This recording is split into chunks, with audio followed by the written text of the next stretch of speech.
Right, Abbas. Let's kickstart RRBPO mains sectional test, English sectional test, one explanation. So each of the questions, following questions consists of a paragraph which may contain one or more grammatical errors. So read the given paragraphs carefully and then decide how many errors each paragraph contains.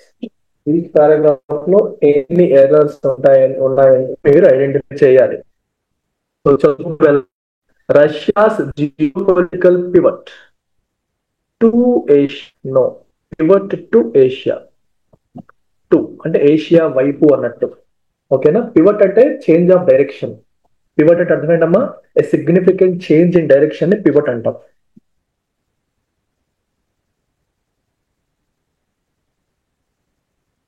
Is my voice clear? Am I clearly audible?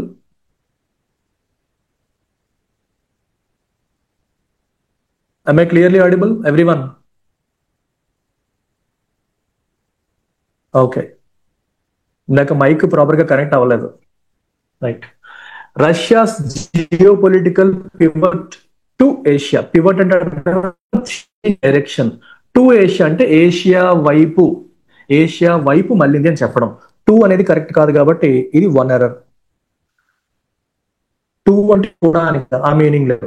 Particularly in light of those shifts marks a strategic realignment with key regional players, especially India. Strengthen ties with India offers. ఇక్కడ offers అంటే అర్థం ఏంటి? Verb. So ఇది verb అన్నప్పుడు దాని ముందు ఉన్నది ఏమవ్వాలి? నౌన్ అవ్వాలి. స్ట్రెంగ్తెన్ టైస్ విత్ ఇండియా అనేది నౌన్ ఎలా అవుతుంది? స్ట్రెంగ్ టైస్. స్ట్రెంగ్ టైస్ అన్నప్పుడు స్ట్రెంగ్ ఏమవుతుంది? జెరండ్ గురించి చెప్పుకుని గుర్తుందా? V1 plus ing acting as a noun is called gerund. Strength ties with India అంటే ఇండియాతో సంబంధాన్ని స్ట్రెంగ్ చేసుకోవడము అనేది నౌన్ ఫామ్. సో అప్పుడు అది వర్బ్ కింద, అది నౌన్ కింద ఫంక్షన్ చేస్తుంది. అది నౌన్ కింద ఫంక్షన్ చేస్తుంది.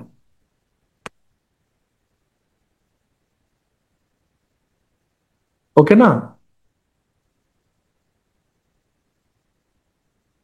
అది నౌన్ కింద మనకి ఫంక్షన్ చేస్తుంది.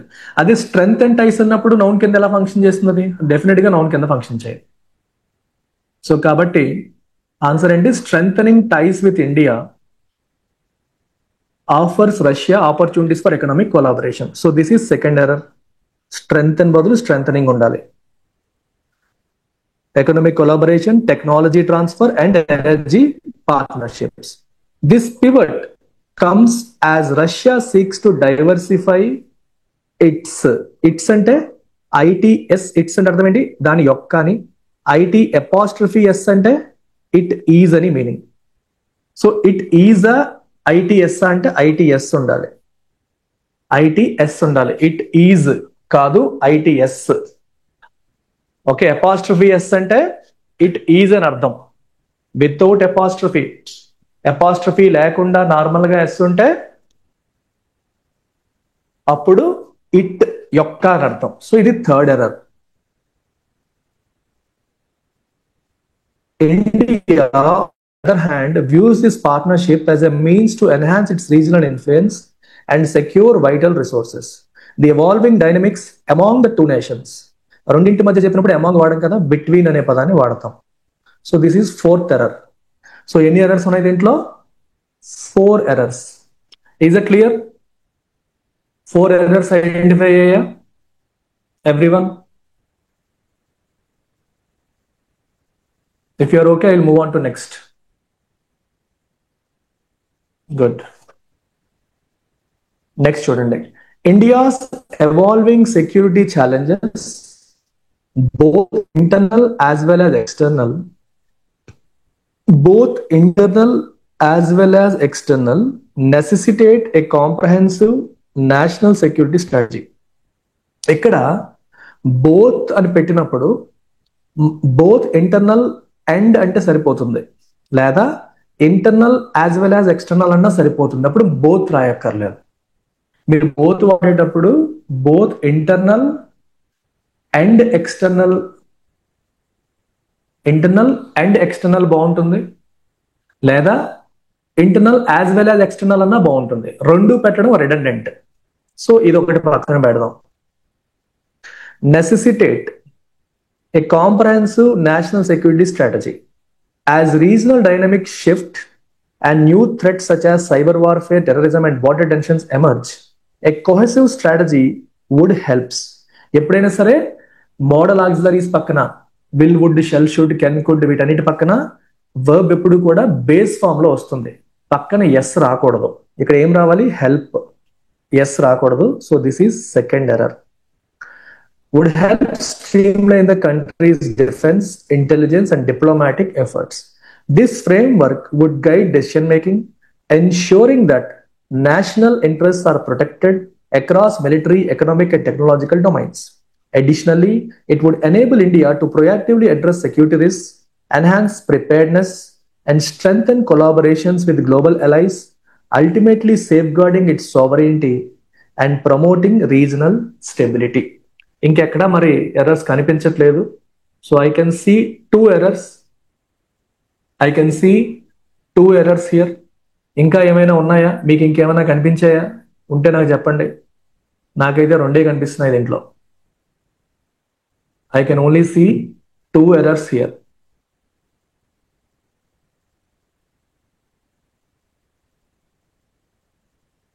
Is that fine?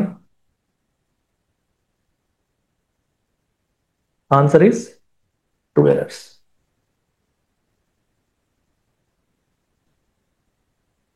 So I'm moving on to next question. Niti Aayog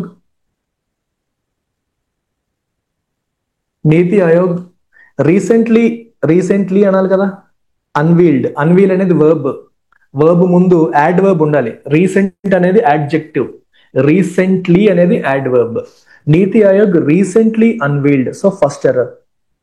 The greening and restoration of wasteland with agroforestry report, highlighting the potential of agroforestry to rejuvenate India's vast wastelands. The report emphasizes the role of agroforestry in enhancing biodiversity, improve soil health, and supporting. ఇక్కడేమో enhancing, supporting, మధ్యలో improve. Parallelism error. Improving అని రాయాలి, ఎందుకంటే వరుసగా రాసేటప్పుడు parallelism errors రాకుండా చూసుకోవాలి. Enhancing biodiversity, improving soil health, and supporting sustainable livelihoods. అప్పుడు మీకు ఇన్ఫార్మ్ కంటిన్యూ అయింది, అది మనకి ప్యారలలిజం మెయింటైన్ అయింది. అలా కాకుండా ఉంటే మనకి తప్పు వస్తుంది. So this is your second error. It proposes అనాలి కదా. ఇట్ అనేది ఏంటి? Third person singular. Third person singular పక్కన ఎప్పుడు కూడా మనకి వర్బ్ కి ఎస్ వస్తుంది. సో ఇట్ ప్రపోజెస్ అని పెట్టాలి. అన్ఫార్చునేట్లీ అది కూడా లేదు కాబట్టి ఇది మన third error. A multi-sectoral approach involving government agencies, private sector, and local communities to transform barren lands into productive ecosystems. The GROW initiative is part of India's broader strategy to combat climate change, increase carbon sequestration, and meet its land restoration commitments under international environmental agreements. So exact గా 3 errors కనిపిస్తున్నాయి దీంట్లో. So కాబట్టి answer is 3 errors. So ఇట్లాంటివి మనం improve చేసుకోవాలంటే first of all ఇంత పెద్ద పెద్ద సెంటెన్స్ చూసినప్పుడు భయపడడం పోవాలి. భయం పోవాలంటే ఎడిటోరియల్ ప్రతిరోజు ఖచ్చితంగా చదవాలి. అది చదివితేనే మనకు భయం పోతుంది. ఎడిటోరియల్ అనాలిసిస్ వింటే భయం పోదు, మీరు చదివితే మీకు భయం పోతుంది. సో మీరు ఖచ్చితంగా ఓన్ గా ఎడిటోరియల్ చదవడం అలవాటు చేసుకోవడం చాలా చాలా ఇంపార్టెంట్. నెక్స్ట్ చూడండి. Learning languages offers numerous cognitive, cultural and social benefits. ఓకేనా? Social benefits, making it a vital skill in today's interconnected world. It enhances problem solving abilities, improves memory, and boosts multitasking skills by engaging different parts of the brain. Beyond cognitive development, mastering a new language fosters cross-cultural understanding, promoting global cooperation and empathy. In professional settings, language proficiency opens doors to new markets, enhances communication, and provides a competitive edge. Ultimately, చివరిలో ultimate అని రాశాడు, ultimately చివరగా అని అర్థం. Okay, ultimately learning languages broadens perspectives, ultimately చివరగా అన్నట్టు. So మొత్తం అంతా చెప్పినట్టు చివరగా అన్నట్టు. So one error, only one error. Ultimate బదులు అల్టిమేట్లీ. అల్టిమేట్ అనేది adjective, it is our ultimate test, it is our ultimate achievement అలా అంటాం కదా, అది యాడ్జెక్టివ్. అల్టిమేట్లీ అనేది యాడ్ వర్బ్, అల్టిమేట్లీ రావాలి అక్కడ, అల్టిమేట్ కాదు. ఓకే, సో ఎర్రర్ స్పాటింగ్ మీద మీకు 4 క్వశ్చన్స్ వచ్చాయి, చేసేసాము. ఇప్పుడు మనం డిఫరెంట్ మోడల్కి మూవ్ అవుతున్నాం. ఏంటో డిఫరెంట్ మోడల్ ఒకసారి చూద్దాం. ఇది మీ ప్రీవియస్ ఇయర్ పేపర్ అమ్మా, లాస్ట్ ఇయర్ కండక్ట్ చేసి 2024లో జరిగిన RRB PO mains memory based test ఇది. సో దీంట్లో ఈచ్ సెంటెన్స్ అనేది 5 పార్ట్స్ కింద డివైడ్ చేశారు, which might not be in there correct order of narrative. So మనం ఆర్డర్లో పెట్టాలి. వెరీ వెరీ ఈజీ, చాలా చాలా ఈజీ ఇది. సో దీన్ని మనం రీఅరేంజ్ చేయాలి. సో రీఅరేంజ్ చేసేటప్పుడు మీరు ఆలోచించాల్సింది ఏంటంటే, ఫస్ట్ ఏది సబ్జెక్ట్ ఏది వెర్బ్ దానికోసం వెతకండి. Approval journey for customers and try to build context build చేయండి, అంటే స్టోరీ బిల్డ్ చేయడానికి ట్రై చేయండి. గ్రామర్తో మాత్రమే కూర్చుంటే పని అవ్వదు, మీరు స్టోరీ బిల్డ్ చేయాలి. స్టోరీ అంటే ఆ సెంటెన్స్ అన్ని చదివేసి అసలు దేని గురించి మాట్లాడుతున్నాడు వాడు అని అర్థం చేసుకోవడానికి ట్రై చేయండి. Approval journey for customers approval ఏదో అంటున్నాడు, onboarding process okay, simplifying loan ఏదేదో loan application loan approval okay, and ramping up their digital okay. ఎవరు ఇవన్నీ చేస్తారు? లోన్స్ వీటి గురించి చేసేది ఎవరు? Financial institutions. Yes, financial institutions are, yes ఈతో స్టార్ట్ చేసుకోవచ్చు. ఆర్ అన్నారు కాబట్టి మరి తర్వాత ర్యాంపింగ్ అప్ సరిపోయింది కదా. Financial institutions are ramping up, so ED. Their digital ఏం చేస్తారు? Digital onboarding processes, digital onboarding processes, simplifying the approval journey for customers, simplifying the loan application, simplifying the loan application and approval journey for customers. Loan application మరియు approval journey process ని simplify చేస్తున్నారు. So E తర్వాత D తర్వాత ఏంటమ్మా? B and CA, EDBCA. Answer is EDBCA. Okay, మీరు ఈ పెట్టేస్తారు, D పెట్టేస్తారు, ఆ తర్వాత మనకి ఆప్షన్స్ అన్ని దగ్గరలో ఉన్నాయి కాబట్టి కొంచెం కన్ఫ్యూజ్ అయ్యే అవకాశం ఉంటుంది, మీరు చూసుకోవాలి. ఎలా చెప్తాం మనం? ఫినాన్షియల్ ఇన్స్టిట్యూషన్స్ అనేవి డిజిటల్ ఆన్బోర్డింగ్ ప్రాసెస్ని, డిజిటల్ ఆన్బోర్డింగ్ అంటే అర్థం ఏంటమ్మా? వాళ్ళ కస్టమర్స్ అందరినీ యాప్ డౌన్లోడ్ చేయించుకొని వాళ్ళ వెబ్సైట్ లాగిన్ అయ్యేలాగా చేయడాన్ని వాళ్ళు ర్యాంప్అప్ చేస్తున్నారు. ఇలా ర్యాంప్అప్ చేయడం ద్వారా ఏం సాధిస్తారు? సింప్లిఫైయింగ్ ది లోన్ అప్లికేషన్ అనేది ఇంకెంత ముందులాగా ఫామ్స్ ఫిల్ చేసేవన్నీ లేకుండా ఆన్లైన్లోనే చేసేలాగా చేసి, అండ్ అప్రూవల్ జర్నీ వాళ్ళకి ప్రాపర్గా అప్రూవల్ అయ్యేలాగా ఆ జర్నీ అంతా కూడా చాలా సింప్లిఫై చేస్తున్నారు financial institutions. So answer is B. Clear? Any doubt?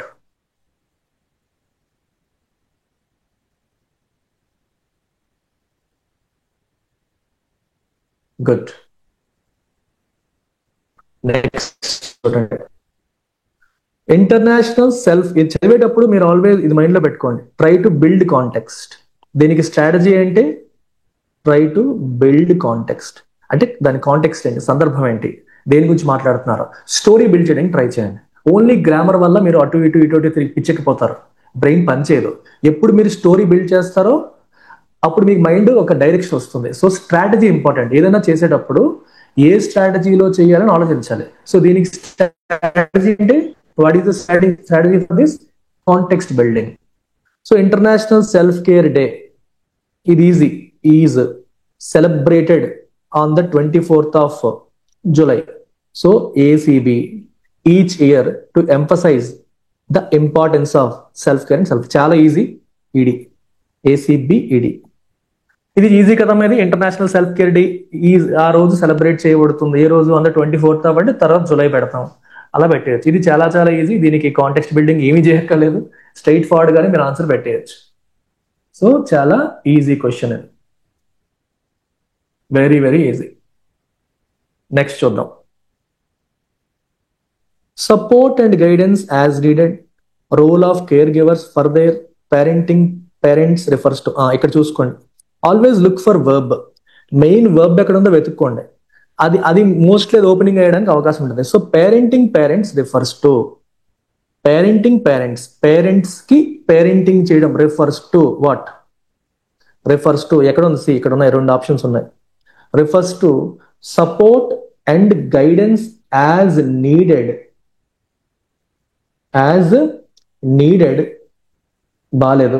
లేదా సిడి చూడండి, refers to adult children taking on the role of caregivers for their aging parents providing support and guidance as needed.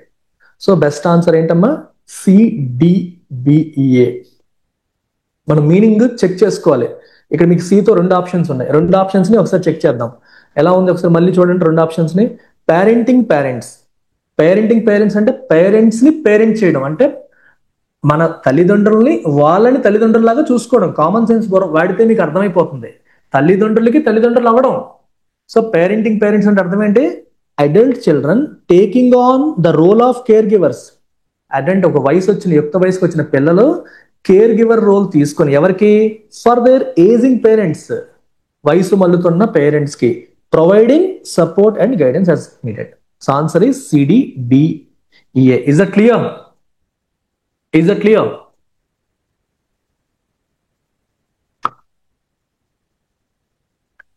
Two plus V1 కాదు, అదే problem మీతో. ఇక్కడ 2+V1 తో మీరు answer పెట్టలేరు.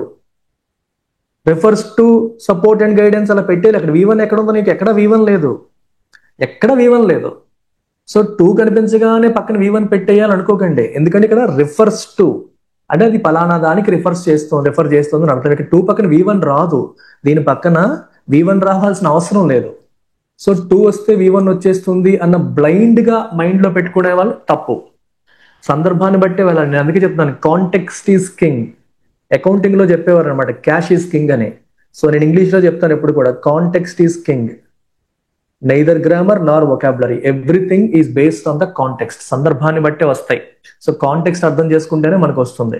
So don't blindly go with any grammar rule. ఇప్పుడు ఇది try చేయండి. Handwriting particularly in prescriptions and medical notes which can sometimes lead to misunderstandings or errors in patient care. Okay. Doctors and handwriting often refers to, ఇక్కడ చూసారా మళ్ళీ రాసాం ఇందాకట్లాగే. Verb subject ఎక్కడ దొరుకుతుందో వెతికితే మనకి పని సులువు అవుతుంది. మనకి పని ఎప్పుడు సులువు అవుతుంది? అక్కడ సబ్జెక్ట్ ఏది, ఆ సెంటెన్స్ లో ఏది సబ్జెక్టు అని మనం వెతకగలిగితే మనకి పని చాలా సులువు అవుతుంది. సో ఈ క్వశ్చన్ లో మనకి doctors and handwriting often refers to, ఇది ఓపెనింగ్ సెంటెన్స్ అవడానికి, ఓపెనింగ్ పార్ట్ అవడానికి ఛాన్స్ ఉంది. సో తో స్టార్ట్ అయ్యేది ఒకటే ఉంది, డైరెక్ట్ గా చెక్ చేసేయండి. Refers to the stereotype that doctors have illegible handwriting. ఒకసారి చెక్ చేసుకోవాలన్నమాట మీనింగ్. ఇల్లిజిబుల్ అంటే అర్థం కాని హ్యాండ్ రైటింగ్ ఉంటుంది ప్రిస్క్రిప్షన్స్ లోను, మరియు ఎక్కడమ్మా మెడికల్ నోట్స్ లోను, which can sometimes lead to, అది మిస్అండర్స్టాండింగ్ కి, పేషెంట్ కేర్ ఎర్రర్స్ కి దారి తీస్తుంది అని. So correct answer is C. Very very easy question, ఎందుకంటే ఆప్షన్స్ లో మనకి ఒకటే ఉంది డీతో ఒకటే స్టార్ట్ అవుతుంది కాబట్టి వెంటనే మనం పెట్టేయచ్చు. ప్యారలల్ గా మీరు ఆప్షన్స్ చూడాలి. ఆప్షన్స్ చూసుకుంటూ వెళ్తే మీకు టైం సేవ్ అవుతుంది. కాంటెక్స్ట్ బిల్డ్ చేయండి, ఒక కొన్ని ఆప్షన్ మీద పెట్టండి, అప్పుడు మీకు ఎలిమినేషన్ టెక్నిక్ ద్వారా ఫాస్ట్గా అయిపోతుంది. D E A B C. Is that clear? Any doubt? మనం సబ్జెక్ట్ ప్లస్ వర్బ్ కాంబినేషన్ కోసం వెతకండి ఎక్కడైనా సరే, అది ఓపెనింగ్ లో దొరికేస్తే గొడవ లేదు. ఇప్పుడు మీకు ఇక్కడ ఈ ఐదు పోర్షన్స్ లో సబ్జెక్ట్ అండ్ వర్బ్ ఎక్కడ కనిపిస్తున్నాయి? ఇక్కడ మోస్ట్లీ సెంటెన్స్ స్టార్టింగ్ లోనే సబ్జెక్ట్ వర్బ్ పెడతాం కదా, అన్నిసార్లు మనకి దొరకదు, కానీ ఈసారి దొరికింది. స్టీరియో టైపింగ్ అంటే వీళ్ళు ఇలాగే అన్నట్టుగా అనుకోవడం. ఫర్ ఎగ్జాంపుల్ బ్రాహ్మిన్స్ అంటే పెరికి వాళ్ళు అన్నట్టు మనం స్టీరియో టైప్ చేస్తాం. అంటే సమాజం అలా అనేసుకుంటుంది. దానికి లీగల్ సౌండ్ ఎవిడెన్స్ ఉండొచ్చు, ఉండకపోవచ్చు, కానీ జనాలు అందరూ అనేసుకుంటారు. ఇప్పుడు మనం చూడండి ముస్లిమ్స్ టెర్రరిస్టులు అనేసుకుంటాం. ఎందుకంటే మనకి ఎక్కువగా పాకిస్తాన్ నుంచి వస్తుంటారు కాబట్టి, వాళ్ళు ఎక్కువగా ముస్లిమ్స్ కాబట్టి టెర్రరిజం అనగానే మనం ఇస్లాంని ముస్లింని కొంచెం నెగిటివ్ గా తీసేసుకుంటాం. We try to stereotype them, అంటే ఆ ఇంప్రెషన్ ఫామ్ అయిపోతుంది చూడండి. అలాగే డాక్టర్స్ అనగానే డాక్టర్సా వాళ్ళు రాసేది అర్థం కాదు అనేసుకుంటాం. That is stereotyping. అర్థమైందా? ఒక సరైన రీజను లాజిక్ లేకుండా అనేసుకోవడం. సమాజంలో మనం చాలా విషయాలు అలా అనేసుకుంటాం. దానికి ఎందుకంటామంటే దానికి సరైన రీజన్ ఉండదు, కానీ అలా అనేసుకుంటాం. సో అట్లా అనేసుకోవడాన్ని మనం స్టీరియో టైపింగ్ అంటాం. క్లియర్?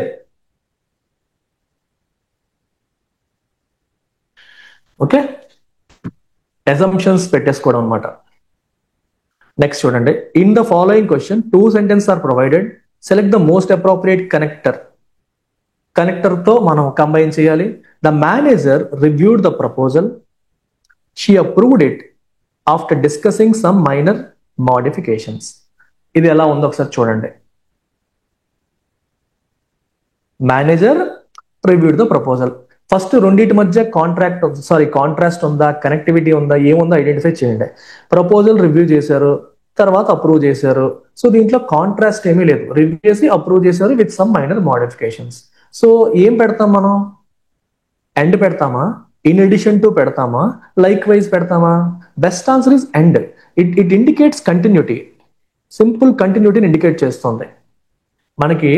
సింపుల్ గా ఇది కంటిన్యూటీని ఇండికేట్ చేస్తుంది, ఇందులో కన్ఫ్యూజన్ ఏం లేదు కదా. సో మేనేజర్ ప్రపోజల్ రివ్యూ చేసింది అండ్ అప్రూవ్ చేసింది. ఇన్ ఎడిషన్ టు అవన్నీ అవసరమా? రివ్యూ చేసింది, దాంతో పాటు అప్రూవ్ చేసింది అని చెప్పక్కర్లా. ఇన్ ఎడిషన్ టు అంత చెప్పాల్సిన అవసరం మనకు లేదు. సింపుల్ గా the manager reviewed the proposal and she approved it. మీరు ఒకసారి అనుకోండి, ఎండ్ పెట్టి కనెక్ట్ చేయండి, ఈజీ అయిపోయింది. So answer only one. Only one. సులువైన క్వశ్చన్ అది. ఓకే, సో క్లోజ్ టెస్ట్ వచ్చింది, ఒకసారి గమనించండి. In the following passage there are blanks, each of which has been denoted by letters. For each blank, 5 options are given. Choose the most correct word from the options that fits the blank appropriately. The discovery of cells marked a monumental dash point in biological science. చెప్పండి, ఏం పెడతామమ్మా? Monumental అంటే huge. Discovery of cells ని discover చేయడం అనేది biological science లో ఒక significant important point అని చెప్తాం. సో జనరల్ గా మన కామన్ సెన్స్ మనకి ఇమీడియట్ గా చెప్పేస్తుంది టర్నింగ్ పాయింట్ అని. ఈ టర్నింగ్ పాయింట్ అనే పదం మనం వాడతాం. అక్కడ ఆప్షన్స్ లో ఉందా లేదా మీరు పట్టించుకోకండి. మీరు మీకున్న జనరల్ నాలెడ్జ్ తో నార్మల్ గా మనం చాలా సెంటెన్సెస్ ఎడిటోరియల్స్ చదువుతూ ఉంటాం కాబట్టి ఒక గెస్ కొట్టండి. ఆ గెస్ ఉండాల్సిన అవసరం లేదు, అది ఎగ్జాక్ట్ వర్డ్ ఉండొచ్చు ఉండకపోవచ్చు, doesn't matter. But still before looking at options, ఎప్పుడైనా చెప్తున్నాను క్లోజ్ టెస్ట్ కి స్ట్రాటజీ అంటే before looking at options you should try intelligent guessing. Blind guessing కాదు, ఇంటెలిజెంట్ గెస్సింగ్. అంటే అక్కడున్న సందర్భాన్ని బట్టి మీకున్న చదివి ఉంటారు కాబట్టి దాన్ని బట్టి ఇక్కడ ఏం వస్తుంది అని గెస్ చేయాలి. ఆ గెస్ చేయడం ఎవరికైతే వస్తుందో వాళ్ళు ఎక్కువగా చదువుతున్నారు అని అర్థం. ఎడిటోరియల్స్ ఎక్కువ రీడింగ్ చేసే వాళ్ళకి ఏదో ఒకటి తడుతుంది, ఆ రీడింగ్ ఎక్కువ చేయని వాళ్ళకి ఏమీ తట్టదు. గ్రామర్ మీద మాత్రమే డిపెండ్ అయ్యే వాళ్ళు స్ట్రగుల్ అవుతారు. అందుకే చెప్తాను, గ్రామర్ మీద డిపెండ్ అయ్యే వాళ్ళకి సక్సెస్ లేట్ అవుతుంది, కాంప్రహెన్షన్ మీద డిపెండ్ అయ్యేవాడు తొందరగా సక్సీడ్ అవుతాడు. సో మాన్యుమెంటల్ ఏం పెడతారు ఇప్పుడు? Turning point. ఎగ్జాక్ట్ గా మనకు ఆ పాయింట్ ఉంది. టర్నింగ్ పాయింట్ అనే పదం మనం వాడతాం రియల్ లైఫ్ లో. ఇది నా లైఫ్ లో టర్నింగ్ పాయింట్ రా అంటావా అనమా? చెప్పండి, నా లైఫ్ లో ఇది టర్నింగ్ పాయింట్. ఎల్టీఎక్స్ లో జాయిన్ అవ్వడం నా లైఫ్ లో టర్నింగ్ పాయింట్. మీకు జాబ్ వచ్చాక మీరు ఆ మాట అంటారు, అన్నాళ్ళు ప్రిపేర్ అయ్యాను, సార్ దగ్గర జాయిన్ అయ్యాక నా ఇంగ్లీష్ ఒకసారిగా ఇంప్రూవ్ అయింది, that is the turning point of my life. అట్లా మనకి లైఫ్ లో ఏదో ఒకటి మనకి టర్నింగ్ పాయింట్ అవుతుంది. In 1665 Robert hook first identified cells while observing cork tissue dash a microscope, describing the small compartments. చూడండి ఇప్పుడు ఏం పెడదాం ఇక్కడ? బీలో ఏం గెస్ చేస్తారు? What will you guess? Microscope లో చూడడం. మైక్రోస్కోప్ లో ఎలా అంటాం మనం? How do we express it? చెప్పండి, మనం ఎలా అంటామా? అండర్ మైక్రోస్కోప్ అంటామా లేదా? మైక్రోస్కోప్ లో ఓవర్, అబౌవ్, బిలో, అరౌండ్ అనం. అండర్ మైక్రోస్కోప్ ఎందుకంటే కింద పెట్టి దాని మీద మైక్రోస్కోప్ పెట్టిలా చూస్తాం మనం. సో అండర్ మైక్రోస్కోప్ అనేది బెస్ట్. అది కామన్ గా మనం వాడేదే, మనకి తెలిసిందే, చిన్నప్పటి నుండి చదివాం మనం.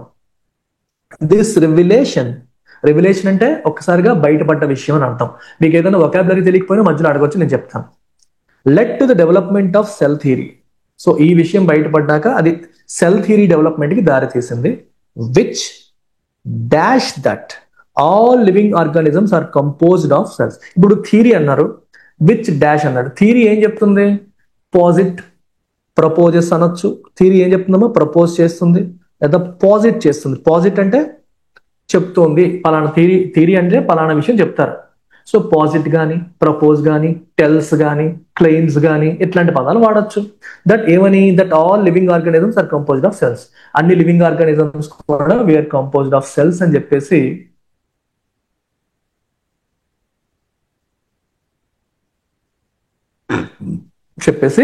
అన్నారు. చూడండి ఒకసారి.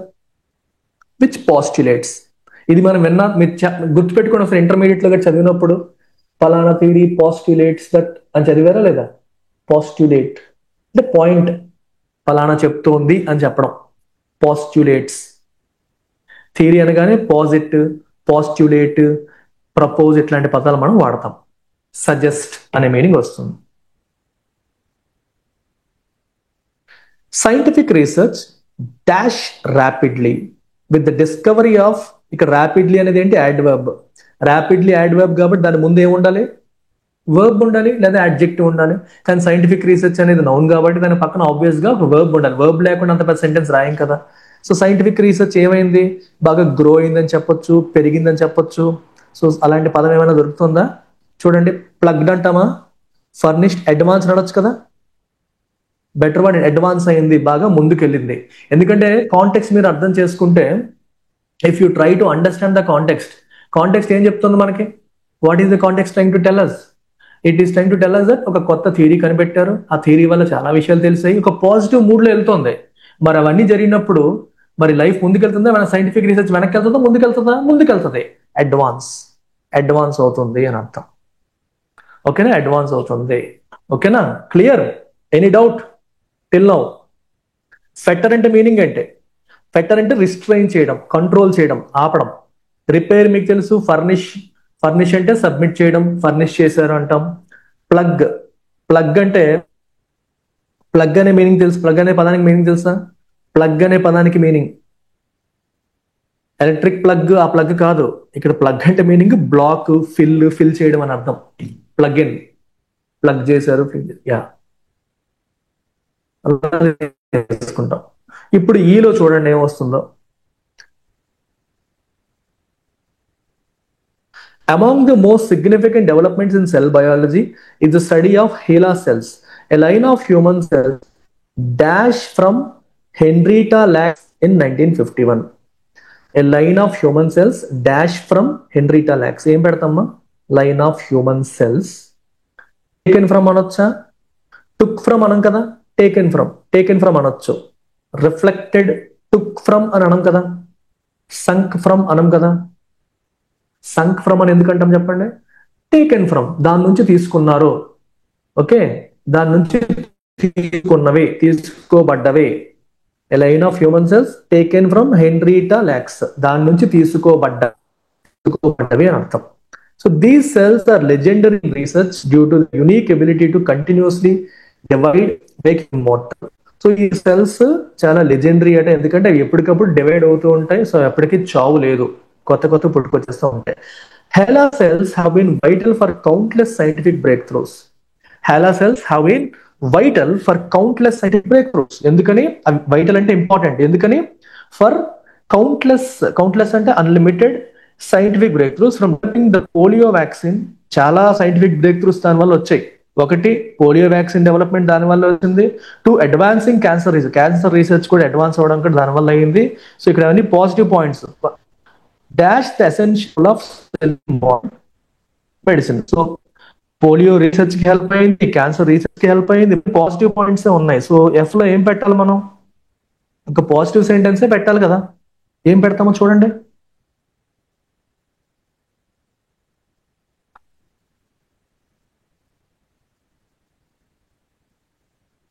హైలైటింగ్ అనొచ్చా?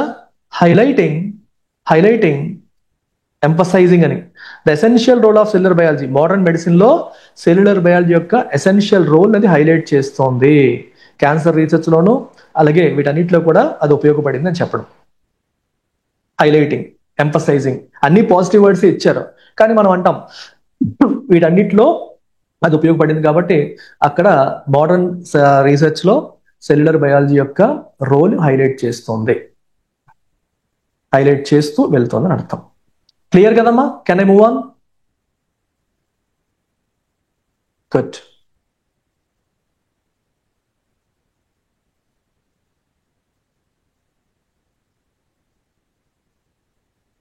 గుడ్. నెక్స్ట్ చూడండి. Read the following passage and answer the questions based on that. Janvi conversation రాశారు. జాన్వికి, ఆలియాకి, కరణ్ కి, ముగ్గురు మధ్య. All right team, now that we have had a productive lunch, let's dive in to the project updates. We are heading into the final stretch and it's time to cross the T's and dot the I's. Alia, how is the development phase coming along?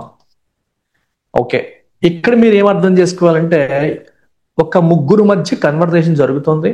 You have to dive in to that conversation. ఆ conversation లోకి మీరు dive చేయాలి, ఆ లోపలికి మీరు దూకాలి, ఆ conversation లోకి మీరు దూకాలి. దూకి వాళ్ళు ఏం మాట్లాడుకుంటున్నారు, ఏం చెప్తున్నారు అనేది తెలుసుకునే ప్రయత్నం చేయాలి. ఏం మాట్లాడుకుంటున్నారు? జాన్వి అంటోంది, టీమ్ ప్రొడక్టివ్ లంచ్ మంచిగా తిన్నాం, సో ఇప్పుడు ప్రాజెక్ట్ అప్డేట్స్ లోకి వెళ్దాం. ప్రాజెక్ట్ ఫైనల్ స్ట్రెచ్ లోకి మనం వెళ్తున్నాం. It's time to cross the t's and dot the i's అన్నాడు. సో దీని అర్థం ఏంటో మనకు తెలియదు. మీకు అర్థం, దీన్ని బట్టి మీకు ఏం అర్థం అవుతుందంటే ఇది ఒక idiom. Cross the t's, dot the i's. Alia, how is the development phase coming along? Development ఎలా అవుతుంది? డెవలప్మెంట్ ఫేజ్ అంటే మనకి సాఫ్ట్వేర్ లో పదం వాడతారు కదా, సాఫ్ట్వేర్ డెవలప్మెంట్, ఆ ఫేజ్ ఎలా అవుతుంది అని చెప్పి అడిగింది. సో ఇక్కడ cross the t's and dot the i's అనే ఇడియం మీద మీకు క్వశ్చన్ అడిగే అవకాశం ఖచ్చితంగా ఉంటుంది. మనం ఒకసారి క్వశ్చన్ ఇచ్చారా లేదో ఒకసారి చూద్దాం. ఎక్కడో ఇచ్చుంటారు, ప్రస్తుతానికి కనపడలేదు. ఇక్కడ ఇచ్చేసాడు. What does the idiom cross the t's and dot the i's imply in the context of the passage? So ఒకసారి మనం చూద్దాం, మైండ్ లో పెట్టుకోండి. అది దాని మీద క్వశ్చన్ అడిగారనే విషయాన్ని మైండ్ లో పెట్టుకోండి. Let's go through the conversation. It's going well Janvi, we have finished about 85% of the core coding, but we hit a small snag. ఇక్కడ ఇంకోటి కనిపిస్తుంది, hit a small snag. Snag అంటే జనరల్ గా మనకి గ్లిచ్ అనే పదం విన్నారా? టెక్నికల్ గ్లిచ్, స్నాగ్ అంటారు. మీనింగ్ ఏంటమ్మా? ఎర్రర్, టెక్నికల్ ఎర్రర్ అంటారు, టెక్నికల్ ఇష్యూ అంటారు. అలాంటి వాటిని మనం గ్లిచ్, స్నాగ్ అనే పదాలు వాడతాం. Okay, we hit a small snag in the API integration. I think we can smooth things over, but it might take an extra day or two. So hit a small snag అంటే అక్కడ ఒక చిన్న black వచ్చింది, అక్కడ ఒక చిన్న technical error వచ్చింది, ఒక ఇష్యూ వచ్చింది అని తను చెప్తోంది. సో ఇది కూడా పక్కన పెట్టుకోండి, మైండ్ లో పెట్టుకోండి. Janvi, good to know. Remember the devil is in the details. This is another idiom. The devil is in the details అంటే అర్థం ఏంటి? Devil is in the details అంటే అసలు ప్రాబ్లం, అసలు విషయం డీటెయిల్స్ లో ఉంది, లోపలికి వెళ్తే దొరుకుతుంది, లోపలికి వెళ్తే అసలు ప్రాబ్లం ఉంది అన్నట్టు అనమాట.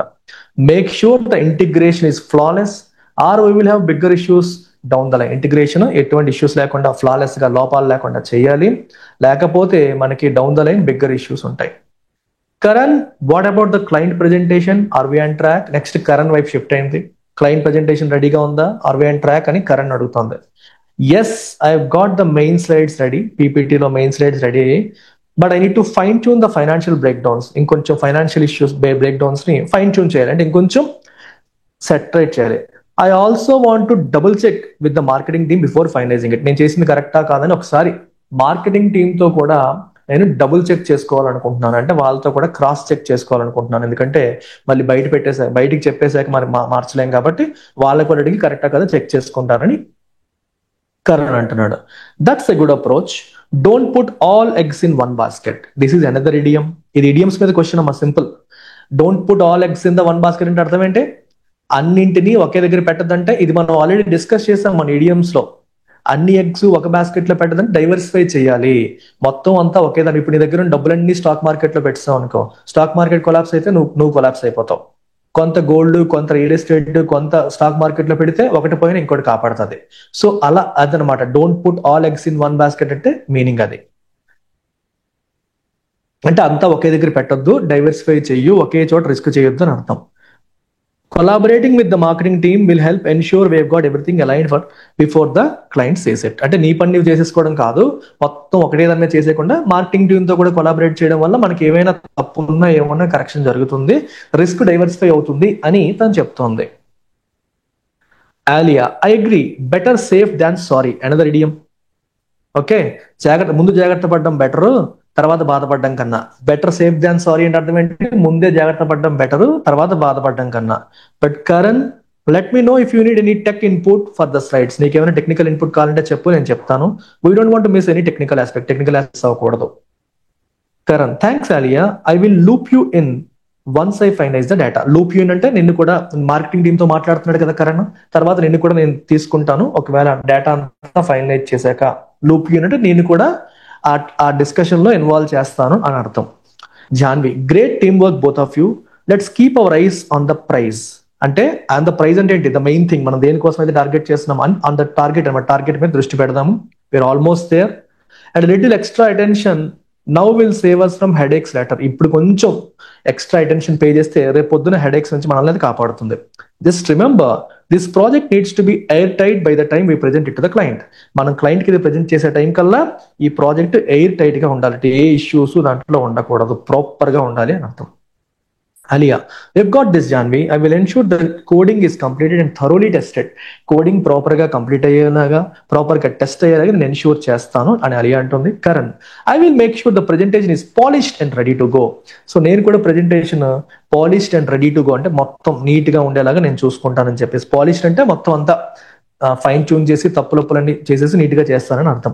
Perfect, let's make sure everything is on point and leave no stone unturned. Another idiom, leave no stone unturned అంటే అర్థం ఏంటంటే ఏది అంటే మనం ఒకటి సాధించాలని ప్రయత్నం చేసేటప్పుడు ఎక్కడా కూడా ఒక స్టోన్ తగిలింది, ఓకే, ఏదైనా ఒక అడ్డొచ్చిందంటే అక్కడ ఆగిపోవడం కాదు. ఎక్కడ ఏది ఆగిపోయినా, ఏ అడ్డొచ్చినా సరే ప్రతి అడ్డంకిని దాటుకుంటూ వెళ్ళాలని మనం లీవింగ్ నో స్టోన్ అన్టర్న్డ్ అంటాం. So to do everything possible and achieve success. ఏది అడ్డొచ్చినా, ఏ అడ్డంకి వచ్చినా సరే దాన్ని క్రాస్ చేసుకుంటూ వెళ్ళడం, ఆగిపోవడం కాదు. And to do everything possible, చేయగలిగిందంతా కూడా చేసుకుంటూ వెళ్ళడం. ఓకే, అన్ని స్టోన్స్ ని మైల్ స్టోన్స్ గా మార్చేసుకోవడం అన్నమాట, సాధించడం. అది దాని మీనింగ్, పాజిటివ్ ఇది. సో ఇప్పుడు చూడండి, స్మాల్ స్నాగ్ అన్నాను, ఏం చెప్పాను మీకు? చెప్పాను ఆల్రెడీ మీనింగ్, అంటే చిన్న ఇష్యూ వచ్చింది అన్నట్టు. They have encountered minor issue in the API integration that may cause some delay. అంతేనా? 16th చెప్పాను కదా, స్మాల్ స్నాగ్ అంటే ఒక మైనర్ ఇష్యూ, చిన్న టెక్నికల్ గ్లిచ్. స్నాగ్ అనే పదానికి మీనింగ్ ఏంటి? చిన్న ఇష్యూ అని అర్థం. నేను ఆల్రెడీ చెప్పాను మీకు, సో మనకి ఇక్కడ అర్థం అయిపోయింది. What does Karan want to convey to Alia by using the idiom loop you in? ఏం చెప్పాను మీకు లూప్ యూ ఇన్ అంటే మీకు ఈ డిస్కషన్ లో నిన్ను కూడా ఇన్వాల్వ్ చేస్తానని అర్థం. డిస్కషన్ లో తనని కూడా ఇన్వాల్వ్ చేస్తాను అని అర్థం. He plans to involve Alia in the process once data is finalized for the presentation. చెప్పానా? Aliaని ఇన్వాల్వ్ చేస్తాడు అని అర్థం. ప్రెజెంటేషన్ డేటా ఫైనలైజ్ అయిన తర్వాత ఆలియాని లూప్ యూ అంటే ఇన్వాల్వ్ చేయడం, ఆ ప్రాసెస్ లో ఇన్వాల్వ్ చేయడం. Clear? Good. The devil is in the details కూడా మీకు చెప్పాను. అంటే అర్థం ఏంటి? పైన చూసి వెళ్ళకూడదు, డీటెయిల్ డెప్త్ లో మీకు ఎర్రర్స్ ఉంటాయి, ప్రాబ్లమ్స్ అన్ని లోపల ఉంటాయి అని చెప్పడం. The need to address small overlooked issues in the project that may cause major problems. మీకు ప్రాజెక్ట్ లో చిన్నవే లోపల ఉంటాయి, పైన అంతా బాగానే ఉంది, కానీ చిన్న ఆస్పెక్ట్స్ మనం నెగ్లెక్ట్ చేస్తాం, అవే మనకి రేపు పొద్దున ప్రాబ్లమ్స్ క్రియేట్ చేస్తాయి. అందుకే it emphasises the need to address small overlooked issues. Details అంటే అర్థం ఏంటంటే, ఇప్పుడు మీరు ఏదన్నా మనం ఒక రిపోర్ట్ కానీ ఏదైనా చదివినప్పుడు మనం అందులో స్టార్టింగ్ పాయింట్, ఎండింగ్ పాయింట్, లేకపోతే సమ్మరీ అవి చూస్తూ ఉంటాం. లోపల ఉన్న చిన్న పాయింట్స్ మిస్ చేస్తూ ఉంటాం. ఆ డీటెయిల్స్ లోనే మనకి ఎర్రర్స్ ఉంటాయి. అక్కడ ఏదైనా తేడా అయితే తర్వాత రేపు పొద్దున బాధలు పడాల్సి వస్తుంది. సో చిన్న ఇష్యూస్ పైన కూడా మీరు ఓవర్లుక్ చేయకుండా, నెగ్లెక్ట్ చేయకుండా దృష్టి పెట్టండి అని చెప్పడం అనమాట. So answer is D. Cross the t's and dot the i's అంటే అర్థం ఏంటమ్మా? మీరు ఒకసారి కామన్ సెన్స్ తో ఆలోచించండి. తను ఎవరు? Project manager.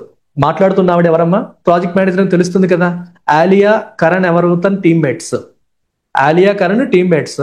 So project manager ఏం చెప్తుంది? We have to cross the t's and dot the i's అంటుంది. మామూలుగా మీరు కామన్ సెన్స్ ఆలోచించండి, తను ఏం ట్రై చేస్తుంది చెప్పడానికి? Cross the t's dot the i's అంటే దాని అర్థం ఏంటి? ఏం చెప్పడానికి ట్రై చేస్తుంది అంటే ఎక్కడ ఇష్యూస్ లేకుండా ప్రతి చిన్న ప్రాబ్లమ్ని కూడా మనం దాటుకుంటూ వెళ్ళాలి, ఒక్క మైనర్ ఇష్యూస్ కూడా లేకుండా అన్నిటినీ సాల్వ్ చేసుకుంటూ వెళ్ళాలి, అంతే కదా? ఆబ్వియస్ గా కామన్ సెన్స్ అదేగా చెప్తుంది మనకి. చిన్న చిన్న తప్పులన్నిటిని కూడా మనం ఫ్లాలెస్ గా, ఓకే, చిన్న చిన్న తప్పులు కూడా మనం అంటే చాలా కేర్ఫుల్ గా ఉండాలి, చిన్న తప్పులు కూడా జరగకుండా చూసుకోవాలి అని చెప్పడం. చెప్పండి ఏం పెట్టచ్చు? To pay meticulous attention to details and ensure everything is executed flawlessly. ప్రతి చిన్న విషయం పైన కూడా దృష్టి పెట్టి ప్రతిది కూడా ఫ్లాలెస్ గా అంటే ఏ తప్పులు లేకుండా ఎగ్జిక్యూట్ అయ్యేలాగా చూడాలి. ఓకేనా? అంటే పని చేసేయడం అని కాదు, పనిలో పర్ఫెక్షన్ కావాలి అని అర్థం. అక్కడ పాయింట్ పర్ఫెక్షన్, మెటిక్యులస్ అంటే ప్రతి చిన్న దానిపైన కూడా దృష్టి పెట్టి ఏ చిన్న తప్పులు కూడా మనం లేకుండా చూసుకోవాలి, అంటే చాలా కేర్ఫుల్ గా ఉండాలి అని అర్థం. Being very careful.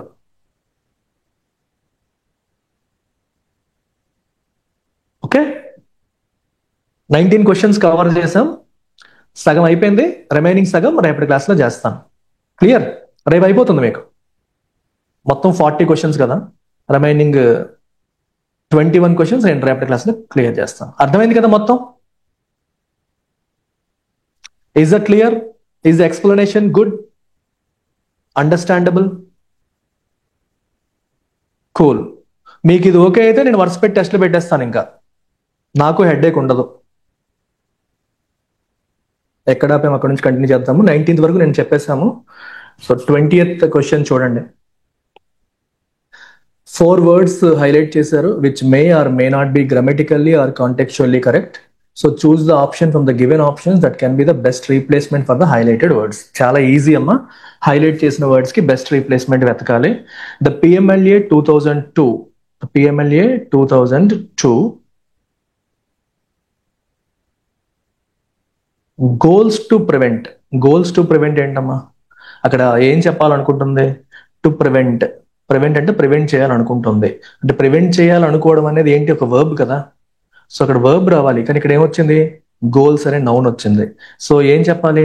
Plans to అనొచ్చు, అటెంప్ట్స్ అనొచ్చు, ఇంటెంట్స్, ఎయిమ్స్, ఏదైనా పర్లేదు. Aims to prevent money picking అంటామా?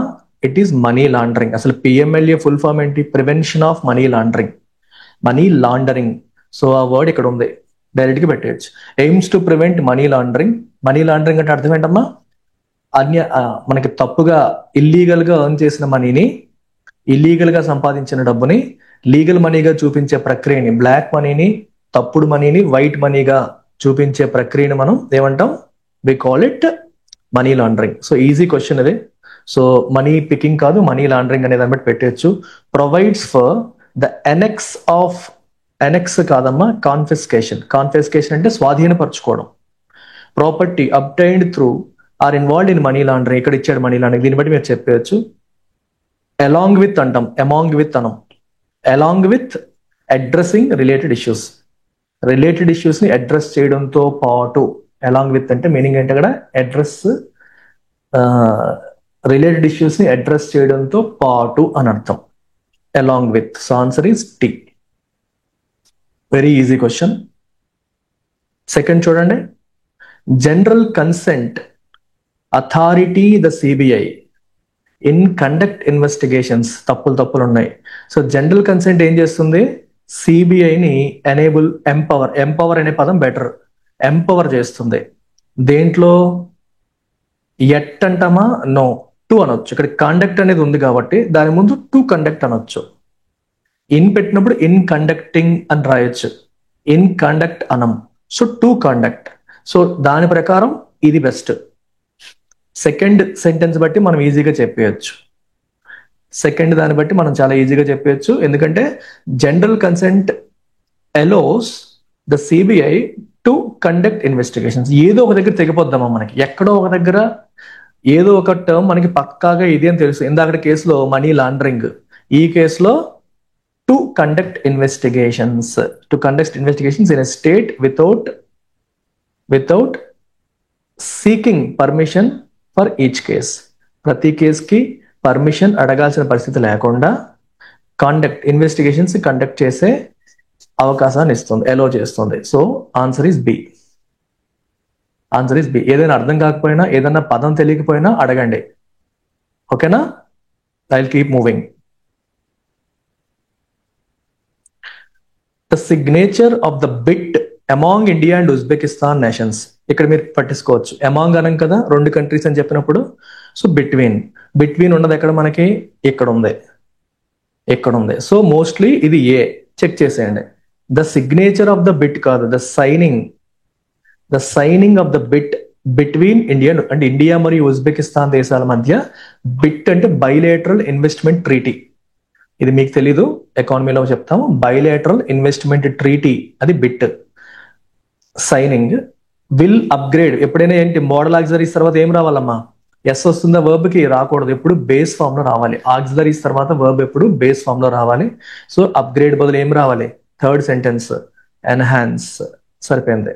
Enhance economic cooperation and strengthen. Deep అనేది యాడ్జెక్టివ్, కానీ ఇక్కడ రావాల్సింది ఏంటి? Verb. And strengthen the investment horizon.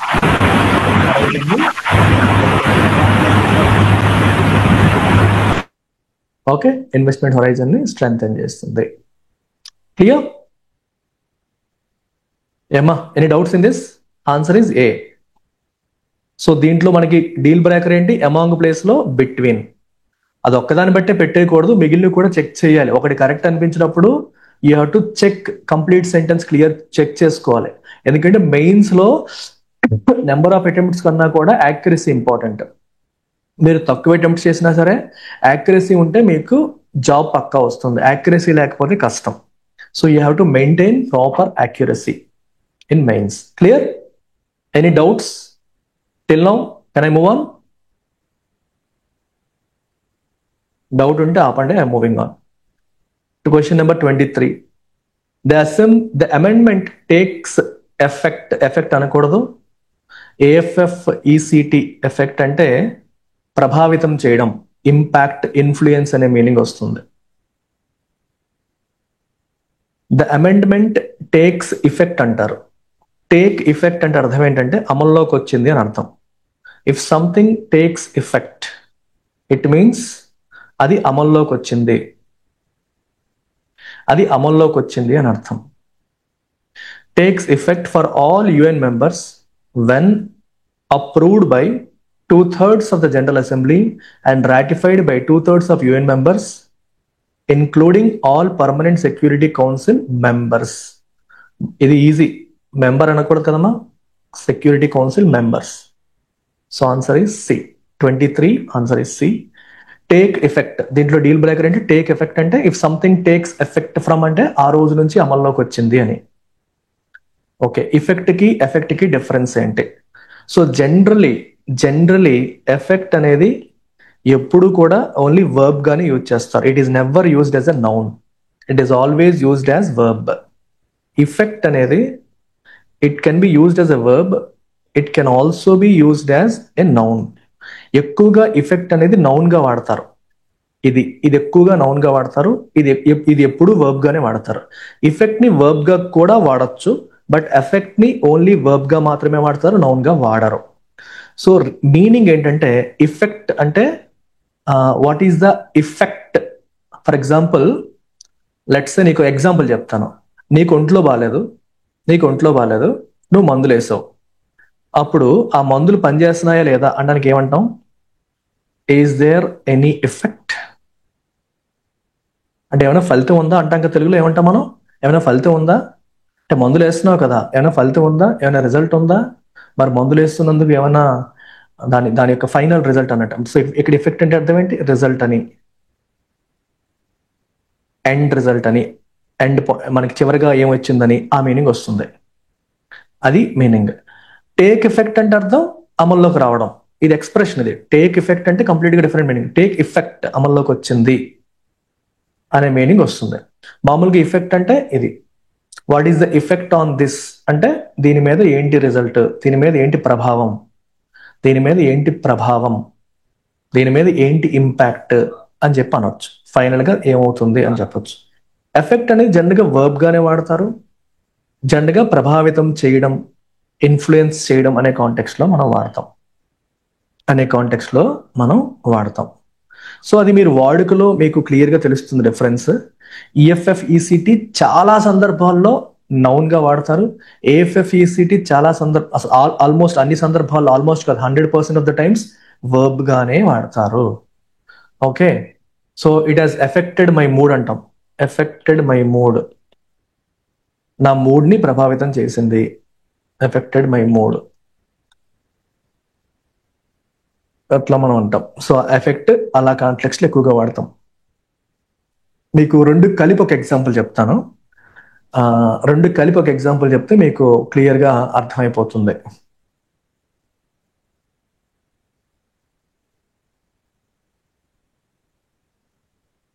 Okay,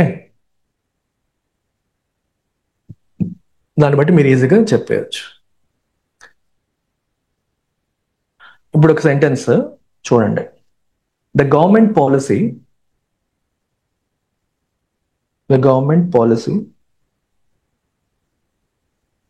will affect small businesses,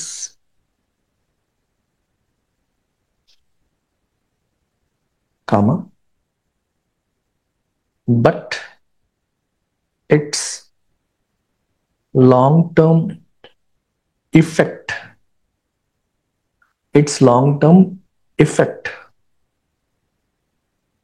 on the economy remains to be seen. ఈ sentence చూడండి. Government యొక్క policy will effect, ఇక్కడ ఎఫెక్ట్ ఏ expression అమ్మా? It's a verb. Small businesses ని అది ఎఫెక్ట్ చేస్తుంది, కానీ దాని యొక్క లాంగ్ టర్మ్ ఎఫెక్ట్, ఇక్కడ ప్రభావమే అది ప్రభావమే. అంటే లాంగ్ టర్మ్ లో దాని ప్రభావం ఎలా ఉంటుంది, ఆ ప్రభావం అనే దాన్ని తెలుగులో నౌన్ రూపంలో వాడినప్పుడు ఇఫెక్ట్ వాడతాం. ప్రభావితం చేయడం అనే దాన్ని వర్బ్ రూపంలో వాడినప్పుడు ఎఫెక్ట్ వాడతాం. లాంగ్ టర్మ్ ఎఫెక్ట్ అంటే లాంగ్ టర్మ్ రిజల్ట్. సో ఈ గవర్నమెంట్ యొక్క పాలసీ వల్ల చివరికి లాంగ్ టర్మ్ లో ఎలా జరుగుతుంది, ఎలా ఉండబోతుంది అనేది రిమైన్స్ టు బి సీన్, అంటే చూడాలి. మనకి తెలియదు, we have to check it. It remains to be seen. అర్థమైందా? సో జనరల్ గా ఎఫెక్ట్ అంటే టు ఇన్ఫ్లుయెన్స్ అని మీరు రాయాలనుకుంటే, ఇఫెక్ట్ అంటే రిజల్ట్ లేదా long term result, long term outcome అలా అంటాం. క్లియర్? గుడ్.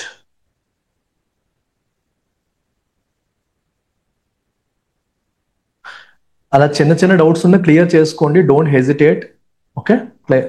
ఎందుకంటే మిగిలిన వాళ్ళు అడగకపోయినా వాళ్ళకి ఏమైనా చిన్న డౌట్ ఉన్నా క్లియర్ అయిపోతుంది. ఇప్పుడు ట్రై చేయండి ఇది.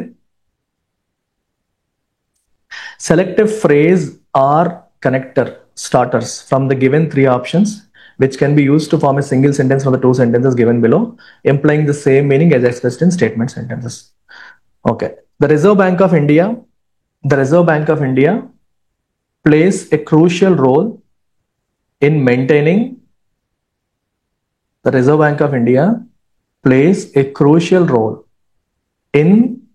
maintaining financial stability in the country. Okay, clear. Ensuring strict regulation of the banking sector is essential for the RBI. Okay, so ఇది ఇచ్చాడు. ఇప్పుడు చెప్పండి ఏం పెడతాం, ఏం పెడితే మనకి కరెక్ట్ ఆన్సర్ వస్తుంది. సో ఏ స్టార్టర్ లేదా ఏ ఫ్రేజ్, ఏ కనెక్టర్తో మనం వాటిని క్లబ్ చేయొచ్చు, వేటితో ప్రాపర్గా మనం క్లబ్ చేయొచ్చు. So tell me your answer. మీరేం పెట్టారు, ఏం పెడతారు? సి పెట్టారా? Both 1 and 3?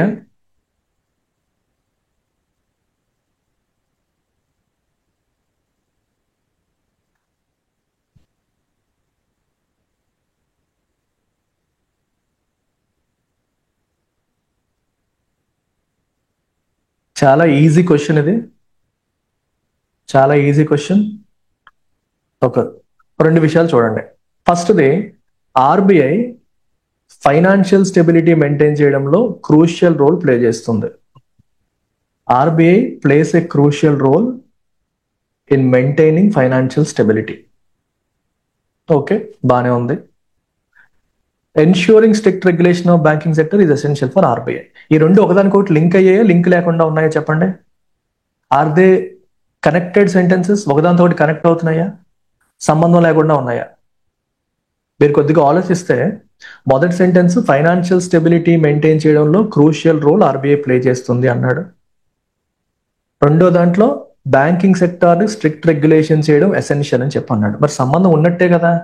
మరి స్టెబిలిటీ మెయింటైన్ చేయడంలో క్రూషియల్ రోల్ ప్లే చేస్తుంది కాబట్టే strict regulation of banking sector అనేది ఆర్బీఐకి ఎసెన్షియల్. సో రెండు ఇంటర్లింక్ అయ్యాయి. You can kind of cause and effect relationship ఉంది. సో ఇది క్రూషియల్ రోల్ ప్లే చేస్తుంది కాబట్టే దాన్ని రెగ్యులేట్ చేయడం అనేది ఎసెన్షియల్ అవుతుంది. సో సిన్స్ అంటే బికాజ్ ఉంది కాబట్టి దీంతో మనం రాయొచ్చు cause and effect relationship. Given that అన్న same meaning. Given that RBI plays a crucial role అంటే ఆర్బీఐ ఫైనాన్షియల్ స్టెబిలిటీ మెయింటైన్ చేయడంలో క్రూషియల్ రోల్ ప్లే చేస్తుంది అనే దాన్ని దృష్టిలో పెట్టుకొని, గివెన్ దట్ అంటే అనే దాన్ని దృష్టిలో పెట్టుకొని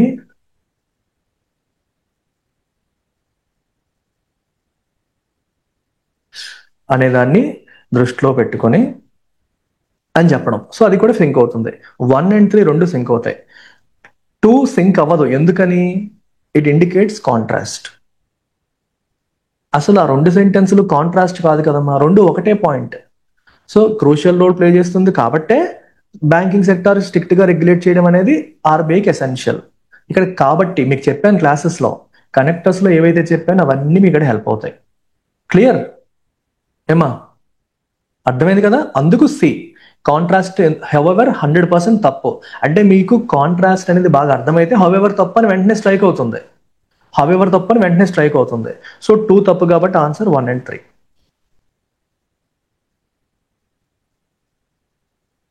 ఎక్స్ప్లెనేషన్ చాలా ఇంపార్టెంట్ అమ్మా. మీరు ఎంత ఎక్స్ప్లెనేషన్ వింటే, దాని నుంచి మీరు ఎంత నేర్చుకుంటే మీకు అంత హెల్ప్ అవుతుంది. నెక్స్ట్ చూడండి, నెక్స్ట్ క్వశ్చన్ ట్రై చేయండి. మీరు ఆల్రెడీ టెస్ట్ రాసినప్పుడు ట్రై చేసి ఉంటారు. తర్వాత మళ్ళీ ఏమైనా మీ ఆలోచనలు మారాయా, ఇంకేమైనా అనిపిస్తే చెప్పండి.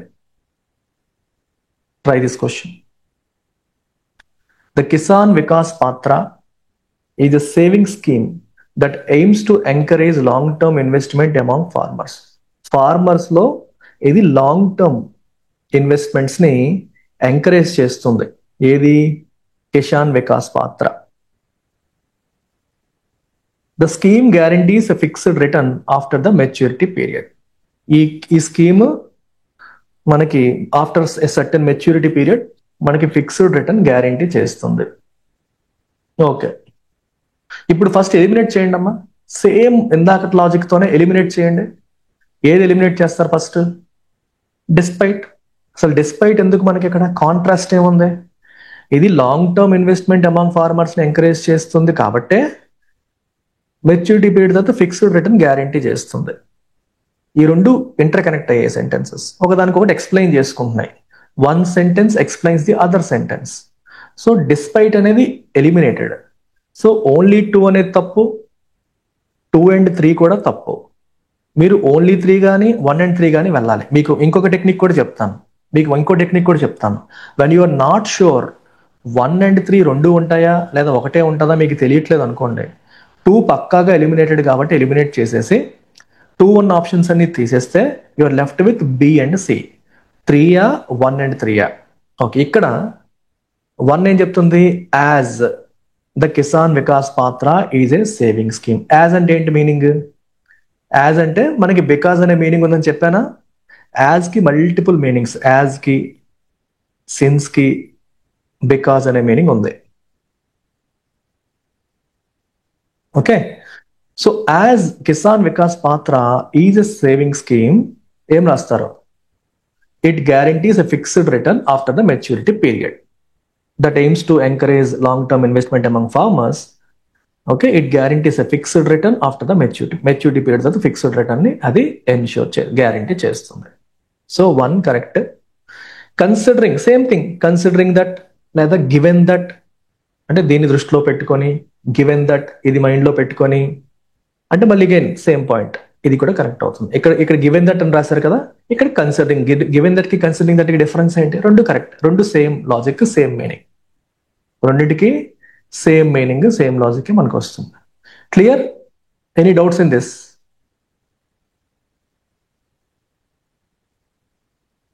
డిస్పైట్ కాంట్రాస్ట్ కాబట్టి అబ్సల్యూట్లీ రాంగ్. మీకు కన్సిడరింగ్ దట్ అని కానీ గుర్తుపెట్టుకోండి, కన్సిడరింగ్ దట్ లేదా గివెన్ దట్, దీని అర్థం ఏంటి? What is the meaning of this? It provides you context, it provides you reason. ఇప్పుడు మీకు ఒక ఎగ్జాంపుల్ చెప్తాను. Considering that English has almost 1/3 weightage in bank exams, it is very important. అంటే అర్థం ఏంటి? ఇంగ్లీష్ అనేది వెరీ ఇంపార్టెంట్. ఎందుకు very important? దానికి ముందు రీజన్ ఇచ్చాం మనం. సో కన్సిడరింగ్ దట్ అని చెప్పినప్పుడు కానీ, గివెన్ దట్ అన్నప్పుడు కానీ మనం ఏమిస్తాం? ఒక రీజన్, ఒక కాంటెక్స్ట్ సెట్ చేస్తాం. So given that Kisan Vikas పాత్ర ఇస్ ఎ సేవింగ్ స్కీమ్, అది సేవింగ్ స్కీమ్ కాబట్టే అది ఫిక్స్డ్ మెచ్యూరిటీ పీరియడ్ తర్వాత మీకు రిటర్న్ ఇస్తుంది. మెచ్యూరిటీ పీరియడ్ తర్వాత మీకు రిటర్న్, ఫిక్స్డ్ రిటర్న్ అనేది అందిస్తుంది, ఫిక్స్డ్ రిటర్న్ ని గ్యారంటీ చేస్తుంది. Is it clear? రైట్. మరి నేను స్లోగా చెప్తాను, I know I might take more time. మళ్ళీ తర్వాత నన్ను మీరు మాటలన్నా అంటారు, ఒక సెషన్లో చేయలేదు, 2 సెషన్లో చేయలేదని. నా ఫోకస్ ఎప్పుడు కూడా మేకింగ్ యూ అండర్స్టాండ్ కంప్లీట్. ఎన్ని సెషన్స్, ఎన్ని క్లాసులు, ఎన్ని క్వశ్చన్స్ కన్నా కూడా చెప్పిన క్వశ్చన్స్ మీకు ఎంత బాగా అర్థమయ్యాయి, దాని నుంచి మీరు ఎంత నేర్చుకున్నారో. నేను 100 చెప్పి ఏది అర్థం కాకపోవడం కన్నా 50 చెప్పి ప్రతిదీ బాగా అర్థమైతేనే మీకు హెల్ప్ అవుతుంది. ఒక్కసారి బ్రెయిన్లోకి వెళ్ళిపోతే మీరు ఆ తప్పు రిపీట్ చేయరు. అల్టిమేట్ గోల్ అది. So considering that, given that అంటే ఏంటమ్మా? They provide reason, they provide context, context మీకు ప్రొవైడ్ చేస్తాయి. That's it. Answer is both 1 and 3. ఇది correct answer. Try the next question.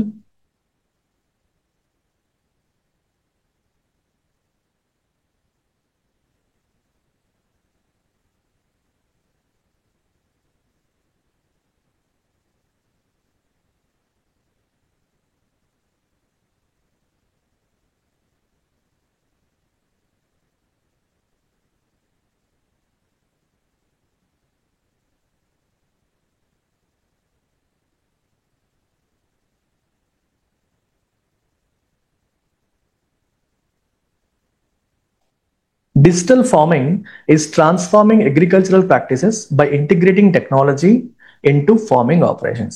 So digital farming అంటే ఏంటమ్మా? టెక్నాలజీని ఫార్మింగ్ ఆపరేషన్స్ లోకి ఇంటిగ్రేట్ చేయడం. అలా చేయడం ద్వారా అగ్రికల్చరల్ ప్రాక్టీసెస్ ని డిజిటల్ ఫార్మింగ్ ఏం చేస్తుంది? ట్రాన్స్ఫార్మ్ చేస్తుంది.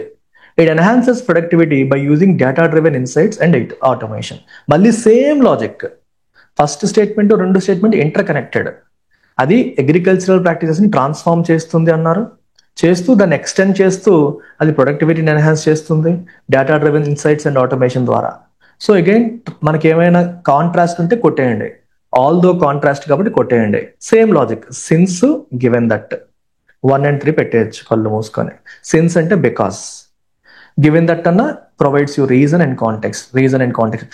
Given that digital farming is transforming agricultural practices by integrating technology into farming operations, it enhances productivity అని చెప్పి మీరు చెప్పొచ్చు. అంతే, same logic, same question. Good. Next వచ్చేసి రీడింగ్ కాంప్రహెన్షన్. ఇది మన ఏరియా ఆఫ్ స్ట్రెంగ్త్. పండుగ చేసుకుందాం రండి. ఇన్ ద మోడర్న్ ఎరా, ఎరా అంటే కాలం, సమయం.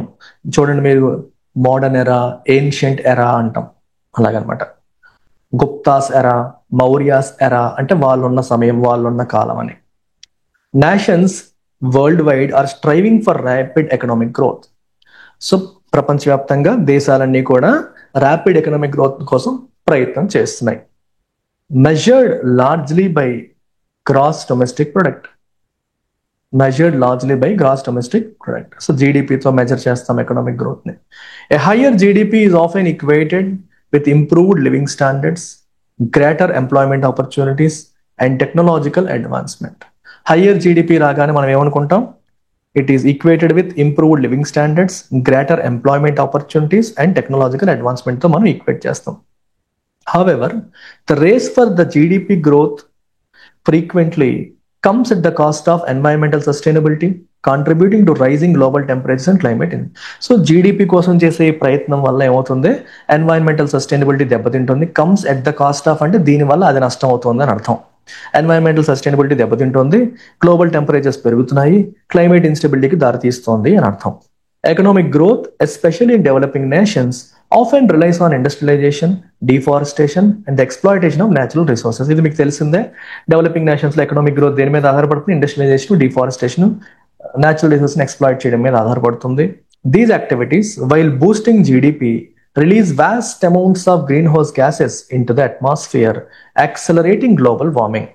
సో ఈ యాక్టివిటీస్ వైల్ బూస్టింగ్ జీడిపి, ఒకవైపు జీడిపిని బూస్ట్ చేస్తూనే vast amounts of greenhouse gases ని అట్మాస్ఫియర్ లోకి రిలీజ్ చేస్తాయి.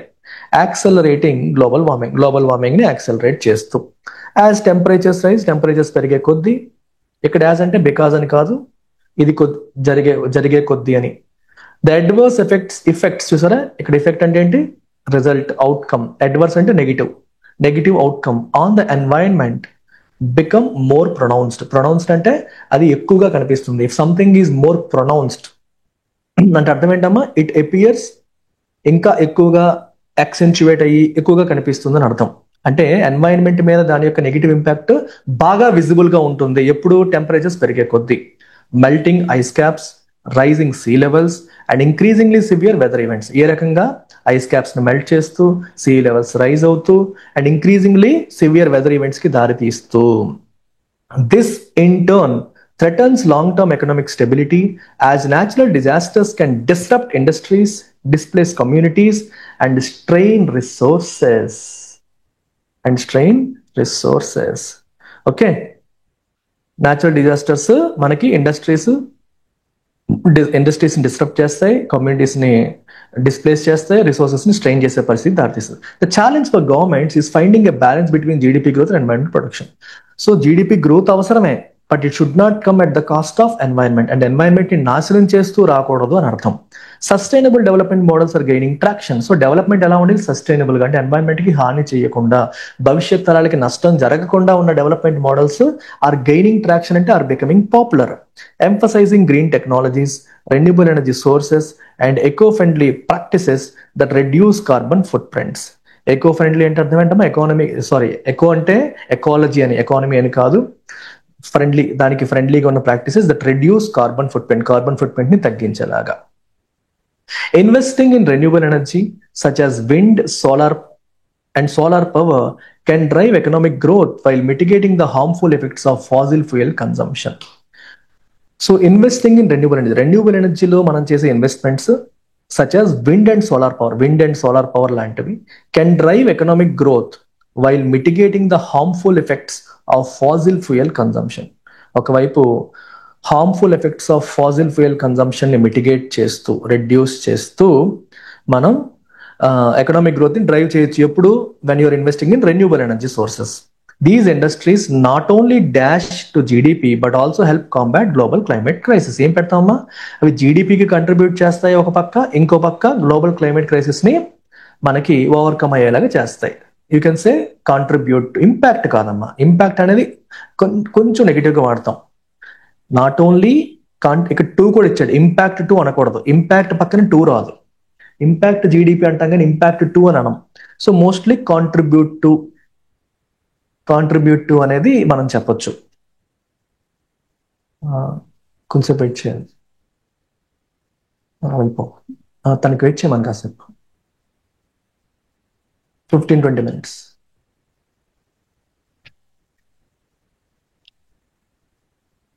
క్లియర్? సో మోస్ట్లీ జీడిపికి కాంట్రిబ్యూట్ చేయడమే కాదు, అవి గ్లోబల్ క్లైమేట్ క్రైసిస్ ని కాంబాట్ చేయడానికి కూడా హెల్ప్ అవుతాయి. Moreover, many economists argue that GDP as a metric should evolve to account for environmental degradation and social well-being. Moreover, many economists, చాలా ఎకనామిస్టులు ఏమని ఆర్గ్యూ చేస్తారు, జీడిపి అనేది should evolve to account for environmental degradation. అంటే అర్థం ఏంటి, GDP calculate చేసేటప్పుడు దాని వల్ల ఎంత ఎన్వైరన్మెంటల్ డిగ్రేడేషన్ జరుగుతుందనే దాన్ని కూడా అకౌంట్ చేయాలి. అకౌంట్ ఫర్ అంటే దాన్ని కూడా కౌంట్ చేయాలి. అంటే జీడిపి వల్ల ప్లస్ అని చూస్తున్నారు కానీ దానివల్ల జరుగుతున్న నష్టాన్ని కూడా మనం అకౌంట్ చేయాలి, కౌంట్ చేయాలి అంటున్నారు. Some propose integrating green GDP which factors in the economic costs of environmental harm and promotes more sustainable development practices.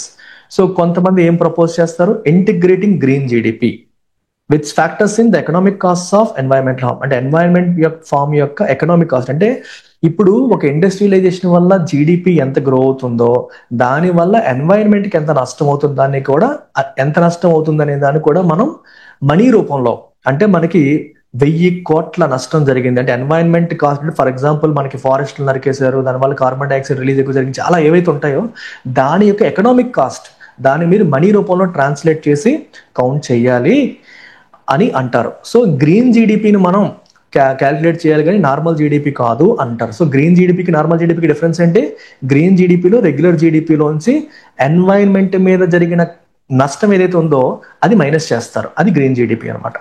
Ultimately, the future of global economic growth depends on how well nations can align GDP development with climate conscious policies to ensure both economic prosperity and environmental resilience. Final గా global economic growth దేని మీద depend అవుతుంది, nations అనేవి GDP development ని climate conscious policies తో ఎంత బాగా integrate చేస్తాయి, అప్పుడు ఎకనామిక్ ప్రాస్పెరిటీ ఉంటుంది, ఎన్వైరన్మెంటల్ రెసిలియన్స్, ఎన్వైరన్మెంట్ కూడా దెబ్బతినకుండా ఉంటుంది. దాని మీదే మనకి ఈ గ్లోబల్ ఎకనామిక్ గ్రోత్ డిపెండ్ అవుతుందని చెప్పి ఫైనల్ గా చెప్పారు. Which of the following is the primary trade of mentioned in the passage between economic growth and environment. Trade off అంటే ఒకదాని వల్ల ఇంకోటి ఏం నష్టం అవుతుంది, ఒకటి వస్తే ఇంకోటి పోవడం. చెప్పండి అమ్మా, 27th ఆన్సర్ ఏంటి, మొత్తం విన్నారుగా ఇప్పుడు. Economic growth raises GDP but often harms the environment through resource depletion. అంతే కదా, ఒకటి వస్తే ఇంకోటి పోవడం, ట్రేడ్ ఆఫ్ అంటే మీనింగ్ అదే. సో దీనివల్ల మనకి ఎకనామిక్ గ్రోత్ వస్తుంది బట్ రిసోర్స్ డిప్లేషన్ కి దారి తీస్తుంది, ఎన్వైరన్మెంట్ ని హార్మ్ చేస్తుంది. What can be inferred about the future relationship between developed and developing nations regarding climate conscious policies. So climate conscious policies విషయంలో future relationship between developed and developing nations ఎలా ఉంటుంది అని చెప్పేసి ఇక్కడ అడిగారు. ఏం చెప్తాను చెప్పండి.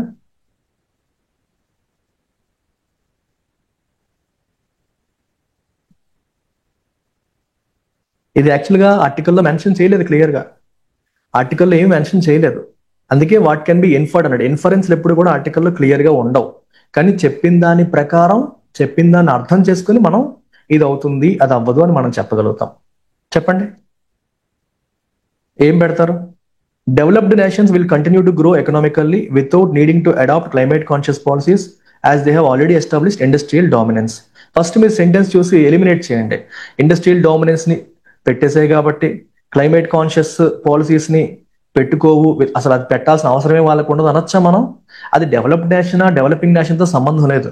ప్రతి దేశం కూడా క్లైమేట్ కాన్షియస్ పాలసీస్ వెళ్ళాలంటే ఏదైనా మనం చేసేటప్పుడు క్లైమేట్ కి నష్టం జరగకుండా ఉంటుంది, ఎన్వైరన్మెంట్ కి నష్టం జరగకుండా ఉండాలనే మైండ్ సెట్ తో వెళ్ళాలి. సో డెవలప్డ్ నేషన్స్ కి అవసరం లేదు అన్నాడు, తప్పు. Developing nations will likely adopt climate conscious policies faster than developed nations as they need these policies for short term industrial growth.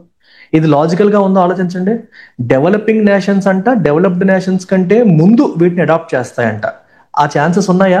First of all మనం క్లైమేట్ కాన్షియస్ పాలసీస్ అంటే environment కి నష్టం కలిగించకుండా ఉన్న పాలసీస్ ఇంప్లిమెంట్ చేయాలంటే నీకు resources కావాలి. Renewable energy కోసం వాటి కోసం ఎక్కువ ఇన్వెస్ట్మెంట్ చేయాలి. ఎవరు ఇన్వెస్ట్ చేయగలుగుతారు? డబ్బున్న కంట్రీసా పేద కంట్రీసా? డబ్బున్న కంట్రీస్. సో డబ్బున్న కంట్రీ ముందు చేయగలుగుతుందా, పేద కంట్రీ ముందు చేయగలుగుతుందా? డబ్బున్న కంట్రీయే ముందు చేయగలుగుతుంది, కానీ రివర్స్ లో ఇచ్చాడు, తప్పు. Developed and developing nations will collaborate equally on climate conscious policies to ensure mutual economic benefits and environmental protection. ఇది చదవడానికి బాగుంది కానీ ఇది రియాలిటీ కాదు. రెండు దేశాలు ఒకరితో ఒకరు మాట్లాడేసుకొని ఈక్వల్ గా క్లైమేట్ కాన్షియస్ పాలసీస్ విషయంలో అడుగులేస్తాయి అనడం లాజికల్ కాదు. Developing nations will have no impact on global climate policies. ఇది ఎలా అంటారమ్మా? As their economies are too small. Developing nations యొక్క ఎకానమీస్ చాలా చిన్నవి, సో వాటి వల్ల అసలు ఎకనామిక్ పాలసీస్ మీద ఏ ఇంపాక్ట్ ఉండదు అంటున్నాడు, తప్పు. Developed nations may have more resources to adopt climate conscious policies. Developed nations కి ఎక్కువ రిసోర్సెస్ ఉండొచ్చు, while developing nations could struggle due to the reliance on traditional industrialization for economic growth. వాళ్ళు traditional industrialization మీద ఎక్కువగా ఆధారపడతారు కాబట్టి వాళ్ళు struggle అవ్వచ్చు. డెవలపింగ్ నేషన్స్ స్ట్రగుల్ అవ్వచ్చు, కానీ developed nations climate conscious policies ని అడాప్ట్ చేసుకోవడంలో మోర్ రిసోర్సెస్ వాళ్ళకి ఉండొచ్చు అన్నాడు. సో ఆన్సర్ ఈ. క్లియర్? సి చూడడానికి బాగుంది కానీ కరెక్ట్ ఆన్సర్ కాదు. ఇద్దరు ఈక్వల్ గా కొలాబరేట్ చేస్తారని ఎలా చెప్తాం మనం? కొలాబరేట్ చెయ్యరు. డెవలప్డ్ కంట్రీస్ దగ్గర డబ్బులు ఎక్కువ ఉంటాయి, డెవలపింగ్ వాళ్ళ దగ్గర ఉండవు. సో వై మీకు రోజు ఇన్ఫరెన్స్ బేస్డ్ క్వశ్చన్స్ ఇస్తుంటాను, ఈజీ ఇస్తున్నాను, కాకపోతే ఇట్లా ఉంటాయి మనకి డిఫికల్ట్ వస్తే. Why might relying solely on traditional GDP as a measure of economic growth be problematic? చెప్పండి. ఓన్లీ ట్రెడిషనల్ జీడిపి మీద ఆధారపడడం వల్ల ప్రాబ్లం ఏంటి? ఎందుకంటే అది ఎన్వైరన్మెంటల్ కాస్ట్ ని అకౌంట్ చేయట్లేదు. Traditional GDP overlooks technological advancements కాదు, that improve sustainability and efficiency. Technological advancements అనేది ఓవర్లుక్ చేస్తుందా? అదేం కాదు. అది ఎన్వైరన్మెంటల్ కాస్ట్ ని కౌంట్ చేయట్లేదు. It emphasizes short term gains ignoring factors like population growth, urbanization. దాని గురించి చెప్పలేదు ప్యాసేజ్ లో, పాపులేషన్ గ్రోత్ అర్బనైజేషన్ గురించి మాట్లాడలేదు. It excludes environmental cost. Yes, అది ఎన్వైరన్మెంటల్ కాస్ట్ ని ఎక్స్క్లూడ్ చేస్తుంది. సెకండ్ స్టేట్మెంట్ కూడా కరెక్ట్ అని మీకు అనిపిస్తుంది, కానీ అక్కడ మెయిన్ పాయింట్ సెకండ్ స్టేట్మెంట్ కాదు, థర్డ్ అనేది మనకి మెయిన్. ఎందుకంటే ఎన్వైరన్మెంటల్ కాస్ట్ గురించి ఆర్టికల్లో చెప్పారు, పాపులేషన్ గ్రోత్ అర్బనైజేషన్ కూడా ప్రాబ్లమ్సే, కానీ వాటి గురించి మాట్లాడలేదు. Based on the passage, what might be the primary reason that some countries resist adopting climate conscious policies? కొన్ని కంట్రీస్ క్లైమేట్ కాన్షియస్ పాలసీస్ ని అడాప్ట్ చేయడానికి రెసిస్ట్ చేస్తాయి. దానికి ప్రైమరీ రీజన్ ఏంటి? What might be the primary reason? Passage ప్రకారం చెప్పండి, ఎందుకు resist చేసే అవకాశం ఉంటుంది?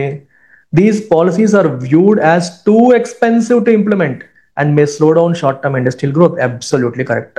ఈ పాలసీస్ ని చాలా ఎక్స్పెన్సివ్, అందుకే డెవలపింగ్ కంట్రీస్ వాటిని ఇంప్లిమెంట్ చేయడానికి 100 సార్లు ఆలోచిస్తారు. దీనివల్ల ఎకనామిక్ గ్రోత్ షార్ట్ టర్మ్ లో నాకు దెబ్బతింటుంది అన్న ఫీలింగ్, దీనికోసం ఇన్వెస్ట్మెంట్స్ చేయాలి, అవి మిగిలిన రెగ్యులర్ ఇండస్ట్రియలైజేషన్ ఆపేయాలి, దానివల్ల నష్టపోతాం అన్న భావం వాళ్ళకు ఉంటుంది కాబట్టి సో అవి అలా ఆ మోడ్ లో మనం వెళ్ళడం అనేది జరుగుతుంది.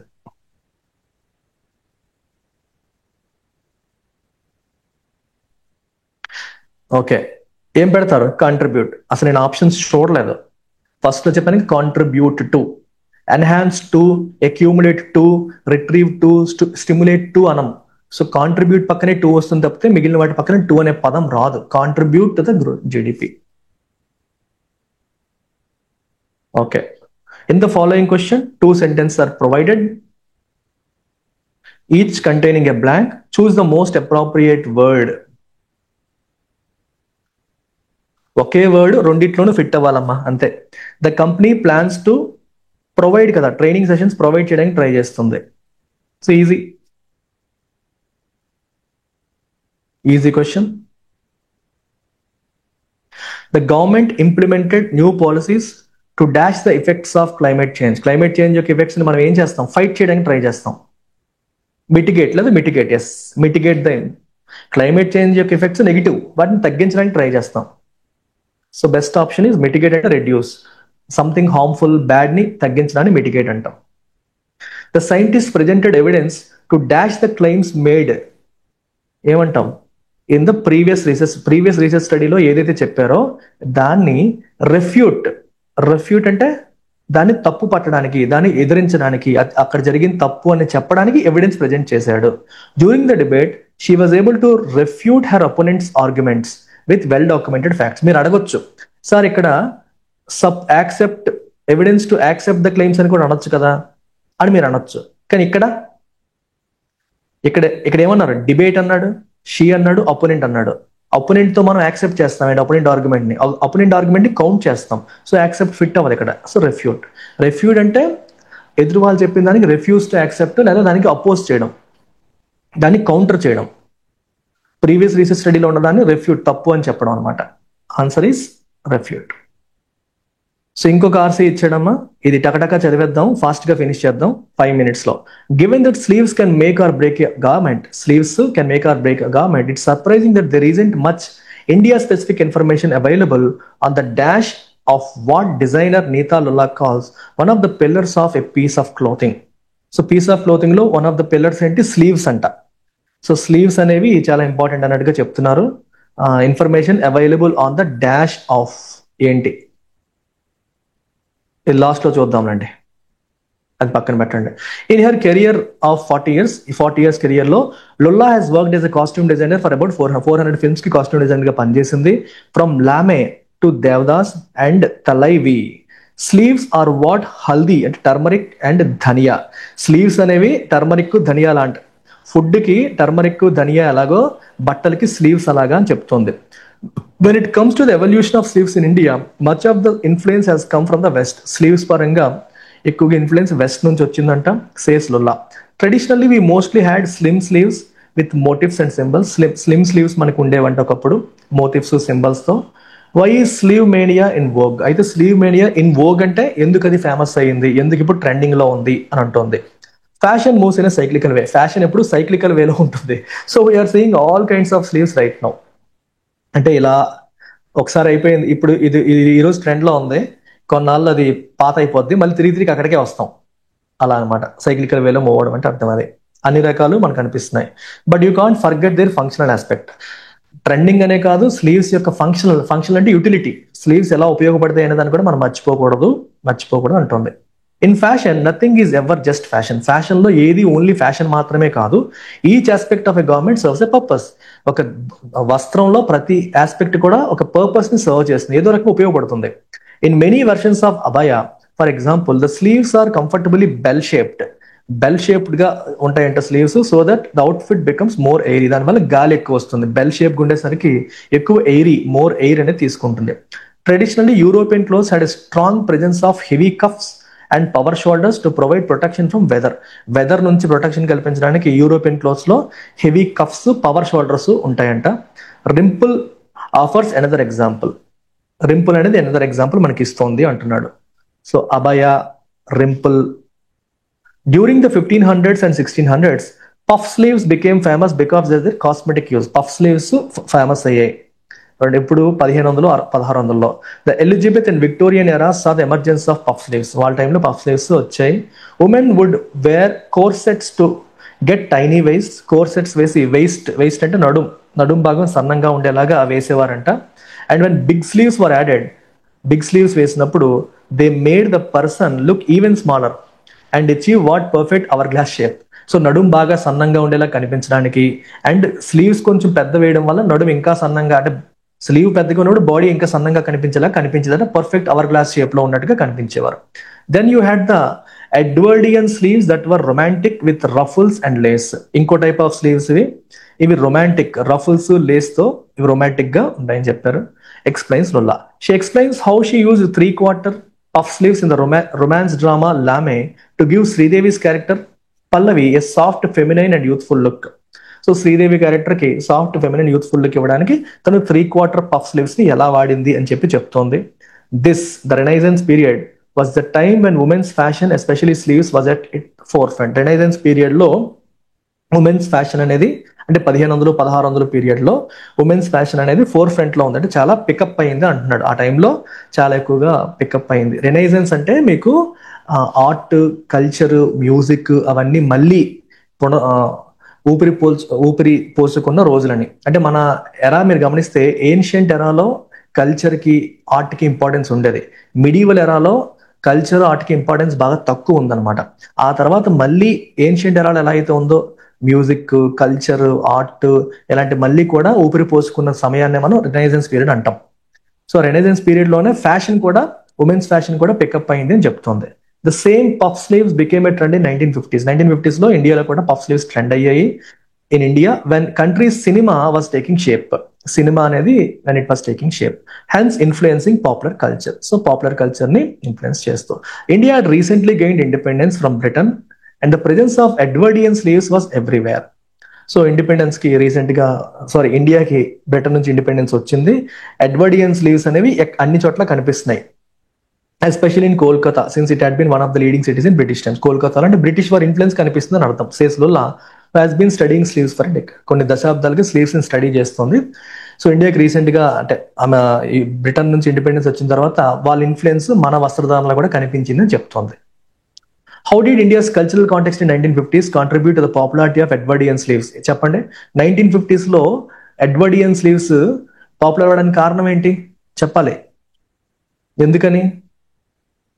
ఇప్పుడే మాట్లాడాం. The enduring impact of British colonial influence shaped Indian fashion trends. British వాళ్ళ నుంచి అప్పుడే మనకి స్వతంత్రం వచ్చింది. సో బ్రిటిష్ వాళ్ళ ఫ్యాషన్ ట్రెండ్స్ మన మీద ఇంపాక్ట్ ఉండిపోయింది. అందువల్లే కదా 1950s లో మనకి ఎడ్వర్డ్ స్లీవ్స్ ఫేమస్ అయ్యి అదే పాయింట్ లాస్ట్ లో చెప్పిన మాట అదే. Yes or no? చివరిలో అదే కదా చెప్పాము. హ్యాడ్ రీసెంట్లీ గెయిన్ ఇండిపెండెన్స్ అని ఎందుకు చెప్పింది ఆ పాయింట్? రీసెంట్లీ గెయిన్ అప్పుడే ఇంక ఇండిపెండెన్స్ వచ్చింది, సో అది ఆ ఫేమస్ అయ్యే అవి కనిపిస్తున్నాయి అని చెప్పింది. రీజన్ అది. Which of the following statements are accurate with respect to passage? Passage ప్రకారం ఏది correct? During 1500s and 1600s puff sleeves became famous because of the practical use. ఇలాంటి క్వశ్చన్స్ అంటే మీకు అర్థం కాని లాంగ్వేజ్ ఇచ్చినప్పుడు ఫ్యాక్చువల్ క్వశ్చన్స్ ఇస్తారు, అంటే అందులో చూసి పెట్టేసేలాగా ఇస్తారు. సో భయపడక్కర్లేదు మనం. 1500 1600 పఫ్ స్లీవ్స్ ఫేమస్ అయ్యాయా? 1500 1600 టైంలో because of their cosmetic use అన్నాడు. ప్రాక్టికల్ యూజ్ అన్న కాస్మెటిక్ అంటే బయటికి కనిపించడం, కాస్మెటిక్ అంటే బయటికి కనిపించడంలో అన్నట్టు అనమాట. Because of the practical use కాదు, కాస్మెటిక్. కాస్మెటిక్ అంటే లుక్ పరంగానే, ప్రాక్టికల్ అంటే ఉపయోగం పరంగానే. సో తప్పిది. Edwardian sleeves were characterized by the romantic style with ruffles and lace. Correct. Romantic style with ruffles and lace race. Puff sleeves emerge during Elizabethan and Victorian eras. Puff sleeves ఎప్పుడు వచ్చాయి మనకి? Elizabethan and Victorian ఎరాలో మనకు వచ్చాయి puff sleeves. ఇదిగో Elizabethan and Victorian eras మీరు చూసుకొని పెట్టేయచ్చు ఈజీగా, అప్పుడు పఫ్ స్లీవ్స్ అనేవి వచ్చాయి. ఎడ్వర్డియన్ గురించి మాట్లాడుతూనే ఇక్కడ మనకి శ్రీదేవి గురించి మాట్లాడింది.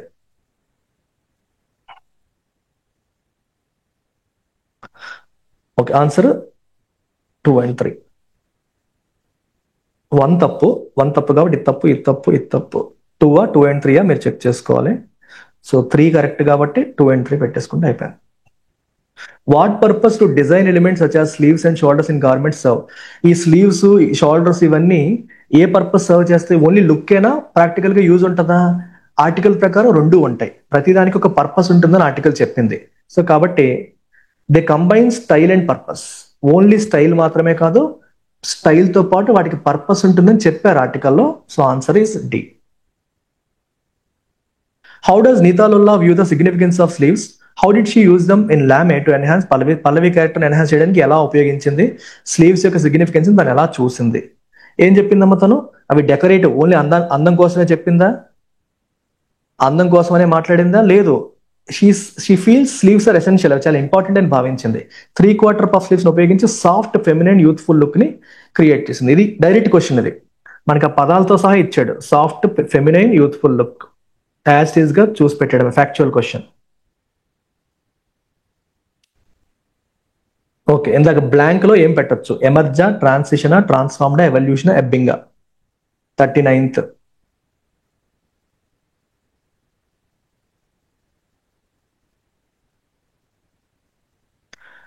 Evolution. On the evolution of what designer one of the pillars. అంటే స్లీవ్ ఇప్పుడు ఏం చూసాం మనం? 1500 1600 పీరియడ్ నుంచి ఈ రోజు వరకు స్లీవ్స్ ఎలా రూపాంతరం చెందుతూ వచ్చాయి, దాన్ని ఏమంటాం మనం? ఎవల్యూషన్. ఎవల్యూషన్ అంటే పరిణామం చెందడం. ఎలా ఉండేవి, ఎలా అయ్యాయి. సో మొత్తం చదివాక మనకు అర్థమైంది స్లీవ్స్ ఒకప్పుడు ఎలా ఉండేవి, ఇప్పుడు ఎలా ఉండేవి అని చెప్తున్నారు. సో ఎవల్యూషన్ అనే పదం బెటర్. ఎవల్యూషన్ మీనింగే అది కాబట్టి. Which of the following statements are incorrect? Passage ప్రకారం ఏది incorrect? Lulla attributes evolution of sleeves to western influence. Sleeves యొక్క ఎవల్యూషన్ ని వెస్టర్న్ ఇన్ఫ్లుయెన్స్ కి అట్రిబ్యూట్ చేసింది. Traditionally we mostly had wide sleeves with plain designs but lot of motifs. మనకి wide sleeves ఉండేవా? లేదు, slim ఉండేవి. మనకి ఆర్టికల్లో మనకి ఏం చెప్పారు? స్లిమ్, ఇండియాలో స్లిమ్ స్లీవ్స్ ఉండేవని చెప్పారు. సో ఇది తప్పు. ఏది తప్పు అదే పెట్టాలి కాబట్టి ఇది correct. Fashion is cyclical, so we're seeing various sleeve styles now. Fashion అనేది సైక్లికల్ కాబట్టి ఇది ఆర్టికల్ ప్రకారం ఇది కరెక్టే. వెస్టర్న్ ఇన్ఫ్లుయెన్స్ ఉందనేది కూడా కరెక్టే. ఇన్కరెక్ట్ అడిగాడు కాబట్టి ఆన్సర్ ఓన్లీ 2. అది అడిగింది incorrect. So second statement incorrect, first third article ప్రకారం కరెక్టే. ఓకేమా? అండర్స్టూడ్? క్లియర్?